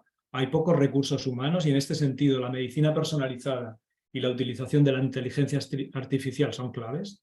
Necesitamos nuevos diseños de estudio que nos faciliten la evaluación. En este sentido, el desarrollo de los análisis 2 radar me parece de gran interés, y al igual que nuevos indicadores clínicos que solucionen problemas que no tenemos resueltos, como el indicador de urgencia. Y sin duda necesitamos investigar más sobre simplificación, paso a vía oral, duración y determinación de niveles en el tratamiento antimicrobiano. Y todo esto hacerlo desde el concepto One Health. Para terminar, mi agradecimiento a todos los miles de profesionales, son mucho más de 638 que han hecho suyo el programa Pirasoa, incluyendo a los consejos oficiales de colegios médicos, farmacéuticos y de dentistas de Andalucía que se sumaron en 2016 a este proyecto y que han financiado a sus colegiados, tengan actividad pública o privada, a participar en los programas de formación de Pirasoa, y han contribuido sin duda a los resultados del mismo. y finalmente al equipo PRIOAN de mi hospital, que fue donde se inició toda esta historia. Muchas gracias por vuestra atención y a vuestra disposición. Muchísimas gracias, doctor Cisneros, y de nuevo gracias a los dos por ajustarse perfectamente al tiempo. Tenemos bastantes preguntas en el chat. Gracias a los dos, excelentes ponencias. Muy bien, pues empezamos, si no, con las preguntas directamente. Un dato demoledor: 1 de cada 2 prescripciones de antibióticos está mal hecha. ¿Cómo se ha llegado a esa conclusión? ¿Qué se puede hacer a nivel de servicios de salud, además de implantar y potenciar el PROA? Yo creo que está más bien va dirigida para el doctor Cisneros. Bueno, gracias por la pregunta, Quirino. Pues lo que decía, ¿no? Desarrollar la herramienta que tenemos. Los PROA son muy eficaces, entonces necesitan el máximo apoyo institucional, de manera que a través de la norma es una gran oportunidad para que todos los hospitales, y hay una norma de primaria, distritos o áreas de primaria, traten de hacer la autocertificación y llevar a la dirección, pues mira, para poder llegar al excelente, que seguro que quieres que nuestro hospital esté excelente o nuestro área, me hacen falta el estándar 8 o el estándar 14, que requiere recursos humanos suficientes para poder hacer las tareas educativas. Requiere recursos técnicos para que microbiología pueda incorporar toda la información de manera automática, o farmacia con programas de apoyo a la prescripción. Yo creo que esta sería la respuesta más práctica para poder tratar de mejorar esa cifra, que efectivamente es demoledora. De 1 de cada 2 prescripciones es mejorable, y como me gusta decir, si lo dejamos así, crecerá, porque cuando yo era residente aquilino, 1 gramo de vancomicina cada 12 horas era adecuado, y ahora no lo es. Por esto creo que la respuesta podemos encontrarla ahí, ¿no? En el desarrollo de los PROA y el máximo apoyo institucional y liderazgo profesional. Muchas gracias. La siguiente pregunta, hablando de medicina personalizada, ¿puede tener un papel más importante los estudios de sinergia antimicrobiana en el laboratorio de microbiología para recomendar la mejor combinación de antibióticos? Vamos a ver, no es una pregunta sencilla de responder, por varios motivos. Primero, porque el objetivo final es la combinación. Siempre se discute que la combinación, en los estudios que se ha hecho, los metaanálisis, etcétera, etcétera, no aporta mucho más que sobre la monoterapia, con lo cual uno podría decir, pues entonces no tiene sentido realizar estudios de sinergia. Pero realmente hay fenotipos complejos con mecanismos o bacterias con mecanismos muy complejos, donde hay la única posibilidad de sacarle un poquito más partido a los antimicrobianos es hacer precisamente lo que plantea Jorge, que es hacer los estudios de sinergia, con lo cual sí tendría sentido en casos particulares su realización. Otra cosa distinta sería cómo realizar esos estudios de sinergia. Normalmente buscamos las formas de que sean lo más sencillos posibles, pues o bien con aproximación de discos de antibióticos, con tiras en gradiente, pues poniéndolas en ángulo de 90 grados o poniendo una tira de estas en gradiente, quitándola y luego poniendo otra encima, o añadiendo antibiótico al agar y poniendo algo encima para hacer un antibiograma. En fin, nos buscamos distintos sistemas. El sistema de referencia sería las curvas de muerte o los tableros de ajedrez, pero su interpretación siempre muchas veces no ha sido contrastada suficientemente de forma clínica, con lo cual todavía, desgraciadamente, a pesar de llevar trabajando en pues, más de 40 años, por así decirlo, o 50 años en sinergias de antimicrobianos, no tenemos un sistema de referencia para ver cómo debemos ofrecer esos resultados de sinergia que podemos hacer en el laboratorio, bastante trabajoso. Con bastante trabajo. Y adelantaros que en EUCAS vamos a abrir un poco el melón de los estudios de sinergia y ver si creamos un grupo de trabajo o personas que estén interesadas en ellos en desarrollar estos sistemas. Muchas gracias. La siguiente pregunta: ¿se ha visto cambio en el perfil de resistencias bacterianas con el uso de la antibioterapia durante la pandemia COVID-19? Pues en principio diría que sí hemos visto cambios, y bueno, eso depende un poco de los hospitales. Y también depende de las unidades, es decir, no se ha visto tanto en unidades, por así decirlo, de plantas de hospitalización, se ha visto más en pacientes de unidades de cuidados intensivos. No lo he señalado por razones de tiempo, pero los casos que he destacado de resistencia a ceftazidima bivactán son pacientes de unidades de cuidados intensivos en nuestro hospital durante la pandemia. ahí hubo un uso excesivo de ceftazidima avibactam, en este caso por diversos motivos. Primero, porque era una opción de amplio espectro, y segundo, porque no había en ese momento ceftolozano tazobactam, había un desabastecimiento, y es posible que el incremento de la resistencia o de la utilización de ceftazidima avibactam pueda haber afectado a la potencia de resistencia a este antibiótico. En otras instituciones, ya ha sido publicado, sí se ha visto claramente un aumento de resistencia. O sea que yo creo que en general diría que sí. En el ámbito hospitalario ese impacto no ha sido tan claro, ¿no? Nos ha puesto José Miguel pues incluso las curvas de cómo disminuyó el uso de antibióticos en el medio hospitalario, y probablemente no ha tenido un efecto pues como ha sido en los hospitales. Perfecto. La siguiente pregunta es de la doctora Fariñas. ¿Cuándo utilizar 2 betalactámicos en los pacientes con carbapenemasas? Ceftazidima avibactam más meropenem, ceftazidima aztreonam.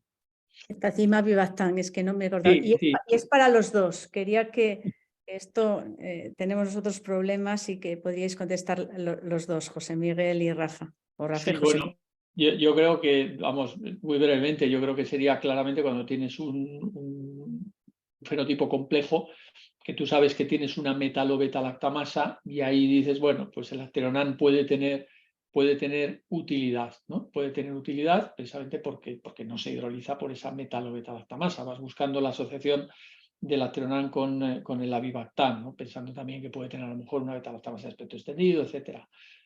Meropenem, ceftazidima avibactam. Esta pregunta, o sea, esta asociación, no sé si tiene truco, Carmen, detrás, porque esto estaría asociado con esa posibilidad de desarrollo a ceftazidima avibactam y revertir la sensibilidad al carbapenémico, ¿no? Se está trabajando ahora en esquemas, ¿no?, de estas asociaciones, que en principio te parece un poquito rara, pero que trata de coger pues esa ventaja de la sensibilidad colateral para evitar que una cepa pueda revertir la sensibilidad a ceftazidima avibactam, o en el caso de que lo haga la resistencia a carbapenémicos, tengas actividad del meropenem. Esa sería una de las posibilidades de utilización.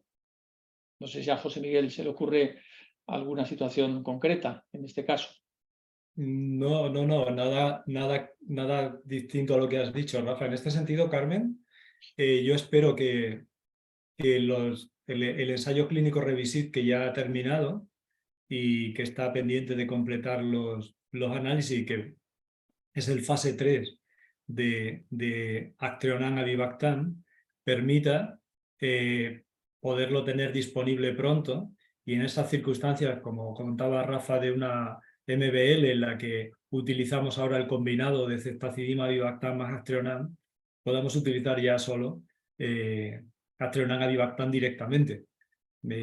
Las estimaciones de que esto esté aprobado y han terminado los resultados que confirmen lo que hemos visto durante el desarrollo de la utilidad de este fármaco y tal, pues probablemente el año que viene pudiera estar disponible. Gracias. Tenía trampa, Rafa, sí, tenía trampa la pregunta.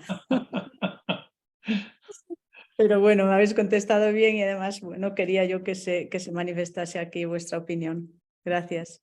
Lo que os quería decir, José Miguel, es que, bueno, así como en el hospital se ha mantenido, porque, bueno, ahí estáis haciendo todo el día el PROA, los resultados después de la intervención, en primaria y en los centros sociosanitarios, sobre todo, ¿habéis estudiado qué ha pasado después de que hicisteis el estudio? Si vuestras recomendaciones siguen surtiendo efecto o se diluye al desaparecer el control como lo estuvisteis haciendo durante el estudio. Bueno, en la primera parte, Carmen, en primaria, los datos que siguen facilitándose trimestre a trimestre dentro del programa Pirasoa se mantienen. De hecho, estamos en DDD por debajo de 10, en 8 el último trimestre concretamente.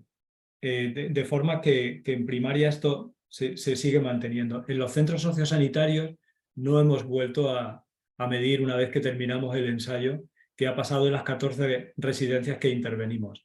Y esto sin duda es un elemento a analizar, porque se ha comprobado que en otros programas que sí que han medido después de la intervención y no ha habido una implementación sostenida, como en el caso de Pirasoa, los resultados han vuelto al inicio, a la situación previa a la intervención. Esto es un poco entristecedor porque, bueno, indica que es necesaria la formación continuada, ¿no? para que los resultados se mantengan.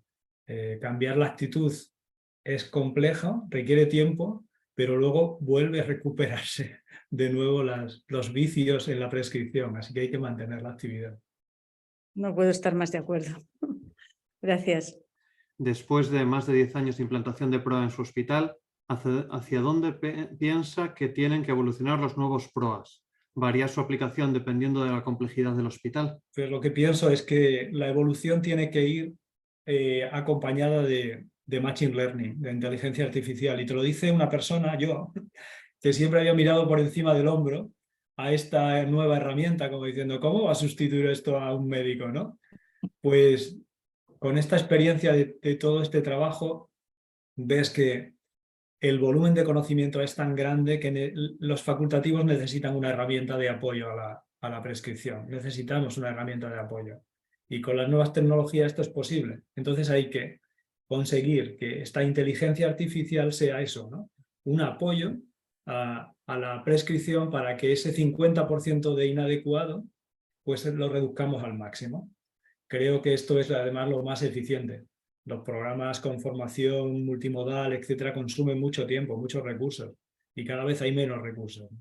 Así que tenemos que investigar en esta línea, Marta. Y la segunda, si la aplicación depende de la complejidad de cada hospital.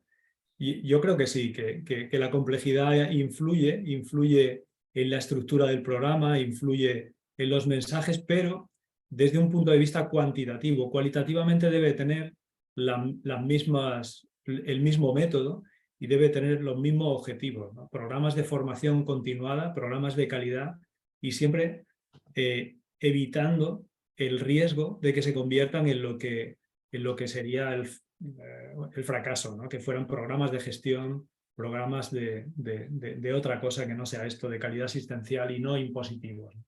Creo que diferencias en cuanto a la complejidad cuantitativas, pero cualitativamente las mismas. Gracias. ¿Cómo interpretar en el antibiograma las CMIs de carbapenems en una enterobacteria productora de KPC cuando éstas están en el rango de sensibilidad? ¿Es correcto reinterpretarla resistente? Diría que depende, como contestación así general. Necesitaría saber más, ¿no? En primer lugar, ya sabe que es una KPC, es una enterobacteria, pero lo primero que preguntaría es qué tipo de KPC, o sea, qué KPC es, ¿eh? Si es una KPC2, una KPC3, que estas normalmente son resistentes a los carbapenémicos. Es muy raro que estas cepas sean sensibles a los carbapenémicos. Ahí, fíjate, mi recomendación, que es una recomendación personal, reinterpretaría este valor por prudencia hacia resistente, o, bueno, repetiría el estudio de sensibilidad. Ahí iría en contra un poco de informar tal como te sale en la CMI, porque comprendo que es un mecanismo de resistencia que habitualmente da como resistente. Entonces, bueno, podría ser alguna cosa que afectase a la expresión en el desarrollo de esa prueba de sensibilidad. Y luego la otra situación, que no hay un cuerpo de opinión todavía, que es cuando son precisamente estas variantes de KPC a las cuales me he referido, ¿no? La KPC 31, la 61, la 60 y tantos, etcétera. Cada vez hay más donde se revierte la resistencia a los carbapenémicos a sensibilidad a los carbapenémicos. Teóricamente han perdido la capacidad hidroeléctrica del carbapenémico y no habría ningún aspecto por el cual podríamos decir que no podríamos utilizar el carbapenémico. Es más, si hacemos curvas de muerte, nosotros hemos hecho curvas de muerte en este caso, demostramos que tiene muy buena actividad bactericida. Por lo tanto, no habría ningún argumento en contra de utilizarlos en estos casos. Vuelvo a decir que también hay que coger esta respuesta con prudencia porque no está recogido aspectos clínicos, o al menos yo no los conozco hasta el momento, de casos concretos de esta situación donde se documente el tratamiento con un carbapenémico. Y ojo, diciendo esto, también haría una vigilancia exhaustiva de ese paciente, porque no es infrecuente, como son mutaciones que se producen en la secuencia de la beta-lactamasa, que nos podamos encontrar poblaciones mixtas, algunas que mantienen la KPC original y otras que tienen la KPC mutada. Y puede haber un fitness durante el tratamiento y revertir nuevamente esa sensibilidad a carbapenémico para revertir a resistencia, que no es reversión de la carbapenemasa, sino sobrecrecimiento de la original. Muchas gracias. En el tratamiento antimicrobiano dirigido, no empírico, con aislamiento microbiológico documentado en infecciones como neumonía, descompensación de POC, infección de piel y partes blandas o infección urinaria, ¿se podría valorar disminuir los tiempos de tratamiento convencionales, considerando como modelo el estudio previo de 7 versus 14 días para la bacteriemia por enterobacterias o para pseudomonas? Muchas gracias, Juan José, por tu pregunta. Yo creo que sí, la respuesta es que sí. Solo que hace falta que lo demostremos con ensayos clínicos diseñados para eso en los síndromes que aún no está hecho. En ese sentido, la neumonía, ya conocemos ensayos, neumonías que hay de la comunidad, que 5 días y hay alguno que hasta con 3 son suficientes. Yo creo que la clave está en definir cuál es la evolución favorable que permite este tratamiento corto de cada síndrome. Y en ese sentido nos resultó muy útil el criterio clínico que utilizamos, que fue desaparición de la fiebre y desaparición de los síntomas y signos de infección durante al menos 72 horas, hasta la suspensión del tratamiento. Eso fue muy útil incluso en pacientes como estos que vimos en How Long, que eran pacientes hematológicos con neutropenia febril, con además neutropenias profundas y prolongadas, ¿no? En ese sentido, creo que este criterio clínico es el que nos permite diferenciar el paciente con una infección no complicada de la complicada que requiere un tratamiento individualizado, incluso con diagnóstico microbiológico establecido, y que hace falta, por tanto, ver día a día para decidir la decisión final, porque no hay ensayos para eso, ¿no?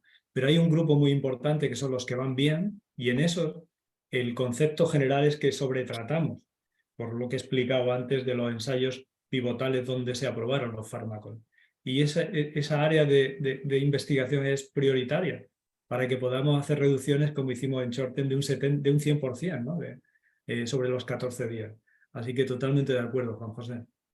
¿Cuál es la opinión de los ponentes de la evolución de las resistencias en la edad pediátrica? Y otra pregunta, el papel que pueden jugar en la comunidad los tratamientos prolongados y combinados en los prematuros de la sepsis. Bueno, vamos a ver, yo no tengo excesiva experiencia, por así decirlo, en unidades de prematuros, por cómo es el hospital nuestro. Nosotros no tenemos partos en nuestro hospital, el Hospital Ramón y Cajal, todos son en La Paz, ¿no? Tienen más experiencia, pero es cierto que uno se encuentra más problemas de resistencia o de brotes, por así decirlo, en las unidades de lactantes de lo que nos podemos encontrar a lo mejor en las unidades de adultos, probablemente por la propia inherencia del manejo del neonato en este sentido. El tratamiento prolongado, pues yo diría lo mismo que ha dicho José Miguel, ¿no? Es decir, cuanto más cortos sean los tratamientos, mucho mejor. Y es cierto que en prematuros hay tratamientos combinados en sepsis porque son los que están incluidos en las guías de tratamiento, ¿no? Probablemente por acertar mucho más hasta que tú tienes el diagnóstico específico. Esto sería lo que yo contestaría en este sentido. Si hay un tema aquí en cuanto al manejo de los conceptos o criterios de sensibilidad, y digo que nuevamente desde UCAS estamos haciendo un esfuerzo para trasladar las dosis, que son las que utilizamos para definir lo que son las pautas y por lo tanto cómo definimos lo que es sensible y o resistente en las dosis pediátricas, para poder traducir y ver si estos puntos de corte que estamos utilizando son adecuados también en pediatría con las dosis que deben estar adaptadas para la edad pediátrica. Yo en esto estoy también de acuerdo, ¿no? En el sentido de que el neonato es un paciente tan vulnerable como el paciente hematológico con cero neutrófilos por el riesgo de muerte súbita por progresión de la infección de manera abrupta, y que en esto los neonatólogos son los que más experiencia tienen, igual que los hematólogos, y tienen un miedo justificado a esto.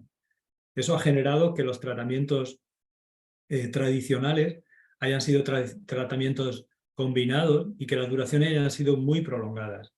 El tratamiento combinado inicial, dada esta gravedad potencial, difícil de medir con los biomarcadores que disponemos, me parece totalmente justificable, y donde hay más margen de mejoras en la duración. Porque en esa duración, una vez que esa fase aguda inicial ha pasado y que hay un diagnóstico microbiológico o no lo hay, creo que ahí es donde más área de mejora tenemos sobre las recomendaciones internacionales y de las sociedades científicas. Creo que es la mayor área de mejora, y esto puede tener influencia y repercusión sobre el desarrollo de resistencias de esta población, que se caracteriza por brotes, por brotes bien conocidos, de brotes de fundamentalmente enterobacterias productoras de ble, pero también de carbapenemasas, y en los que, aparte de la transmisión por contacto, la presión antibiótica tiene que tener un papel clave. A pesar de nuestros esfuerzos, mi preocupación es que no tenemos nuevos antibióticos desde el año 2019. Cada vez se conocen más clones de alto riesgo y el rápido desarrollo de las resistencias a los nuevos antibióticos. ¿Qué medidas deberíamos tomar en nuestros hospitales, además de la implantación de la PROA? Bueno, los programas PROA lo que va a incidir es en el uso de antimicrobianos, que es lo que más guía, por así decirlo, en los procesos de selección en este caso, ¿no? Pero podemos hacer más cosas. El control de infección, yo creo que los programas de control de infección son absolutamente útiles y los debemos poner en paralelo a los programas PROA. Y luego, más en el terreno, si queréis, más microbiológico, el saber utilizar los métodos de diagnóstico, ¿no? Las pruebas rápidas, el tener unas muestras que sean adecuadas en el tiempo adecuado y que sean procesadas y podamos avanzar en ese diagnóstico también es importante. Y la introducción de las pruebas rápidas de diagnóstico. Yo creo que eso da una información precisa para acertar mucho más rápido en los antibióticos que son más adecuados para las infecciones que tenemos, ¿no? Yo creo que trabajando en esa línea pues conseguimos también que los programas PROA tengan también éxito, ¿no? Esto ha sido también definido en el concepto de los PRODIN, ¿no? Los PRODIN es a semejanza de los PROA en mejora de utilización de antimicrobianos, en la mejora de la utilización de las pruebas diagnósticas, en este caso de microbiología, en los programas PRODIN. Si no hay una pregunta, yo era más bien una reflexión que quería hacer a los dos, porque hemos pasado ya de tener que hablar, vamos, efectivamente, quizás uno de los problemas que comentaba el doctor Cisneros del conocimiento insuficiente, ¿no? Al usar antibióticos, casi es más el conocimiento insuficiente de tener un conocimiento insuficiente en el uso de antibióticos, porque igual nos pasa a todos, a lo mejor con otros tratamientos con los que hemos casi crecido poniéndolos y no nos damos cuenta a lo mejor de que nos falta igual los nuevos matices. Y la pregunta para los dos era que si no estamos casi en una era, pues como los tratamientos oncológicos, que se remiten para el tratamiento específico a los oncólogos, que son los que escogen lo más adecuado para un tumor concreto, y si no debería hacerse casi sistemáticamente, quizás no con todas las infecciones, obviamente, pero sí con estas nuevas que están apareciendo, aunque parezcan en principio pues banales o fáciles de tratar. Bueno, Carlos, esta pregunta realmente es una pregunta de una reflexión que sería larga la respuesta. Si llevas toda la razón en el planteamiento, porque, claro, la prescripción de un antibiótico es muy compleja, y esta complejidad es la que está detrás de ese 50% inadecuado. Pero, por otra parte, la prescripción de antibiótico es muy común. Hemos visto que en mi hospital ahora mismo cada día ponemos 700, 600 DDDs cada día. No puede haber 600 expertos. Bueno, supongamos que uno pone 10 al día, ¿no? Tendríamos que tener 60 expertos, no cabe. Entonces, creo que sí es importante que con el PROA consigamos elevar el nivel medio de los prescriptores del hospital, y si está en 5, subirlo a 7. Eso es una mejora extraordinaria en calidad. Y eso hará que ese 50% inadecuado se reduzca, y esto lo hemos medido a un 20%. Ahora, las infecciones por multiresistentes, las infecciones complejas sí que requieren, en mi opinión, la evaluación de un experto, porque van a requerir los últimos recursos terapéuticos y tenemos que usarlos muy bien para que no nos pase lo que nos ha pasado. Entonces, esta combinación entre PROA para una formación de los prescriptores que tienen que poner antibióticos porque son muy comunes, y luego una parte seleccionada para poder hacer asesorías, interconsultas, para el manejo de pacientes con infecciones por multiresistente. Yo creo que esto es imprescindible de incorporarlo a los propios PROA.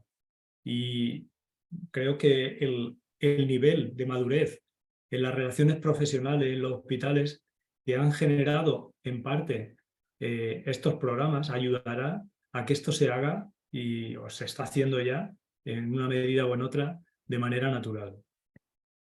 Muchas gracias, doctor Cantón. No sé si... No, estoy completamente de acuerdo. La complejidad que tenemos ahora exige el estar muchas veces muy al día, ¿no? Y a veces es insuficiente el tiempo. Como decía José Miguel, no todos son desgraciadamente expertos, por decirlo de alguna forma, porque son expertos en otras cosas, ¿no? Y entonces uno no puede estar, como se suele decir, repicando y en misa, ¿no? Y al final tienes que recurrir a profesionales en ese pico de la pirámide, que lógicamente vas a tener más casos, pero que van a ser más complejos. Ojo, también aquí es importante, y yo creo que ha sido señalado por José Miguel, los equipos multidisciplinares. Yo creo que los programas PROA nos han enseñado que cuando tienen verdadero éxito es cuando implicamos a distintos profesionales, ¿no? Que desde distintos ángulos, pues cada uno van aportando pues algo que es beneficioso para conseguir los objetivos finales. Los PROAs tienen este beneficio, ¿no? El objetivo es mejorar el uso de antibióticos, mejorando la prescripción, mejorando el uso de las pruebas diagnósticas, mejorando la información y esa transmisión del conocimiento. Pues muchas gracias a los dos. Dar las gracias, magníficas ponencias y magníficas preguntas y respuestas, que yo creo que es lo que añade valor a este curso, que tenemos mucha participación de momento en las preguntas. Eso quiere decir que las ponencias eran interesantes, entre comillas, o sea, excelentes. Gracias por participar en el curso y nada más. Perfecto, pues muchísimas gracias a los dos y a todos los asistentes. Y mañana continuamos a la misma hora, a las 4 aquí. Muchas gracias.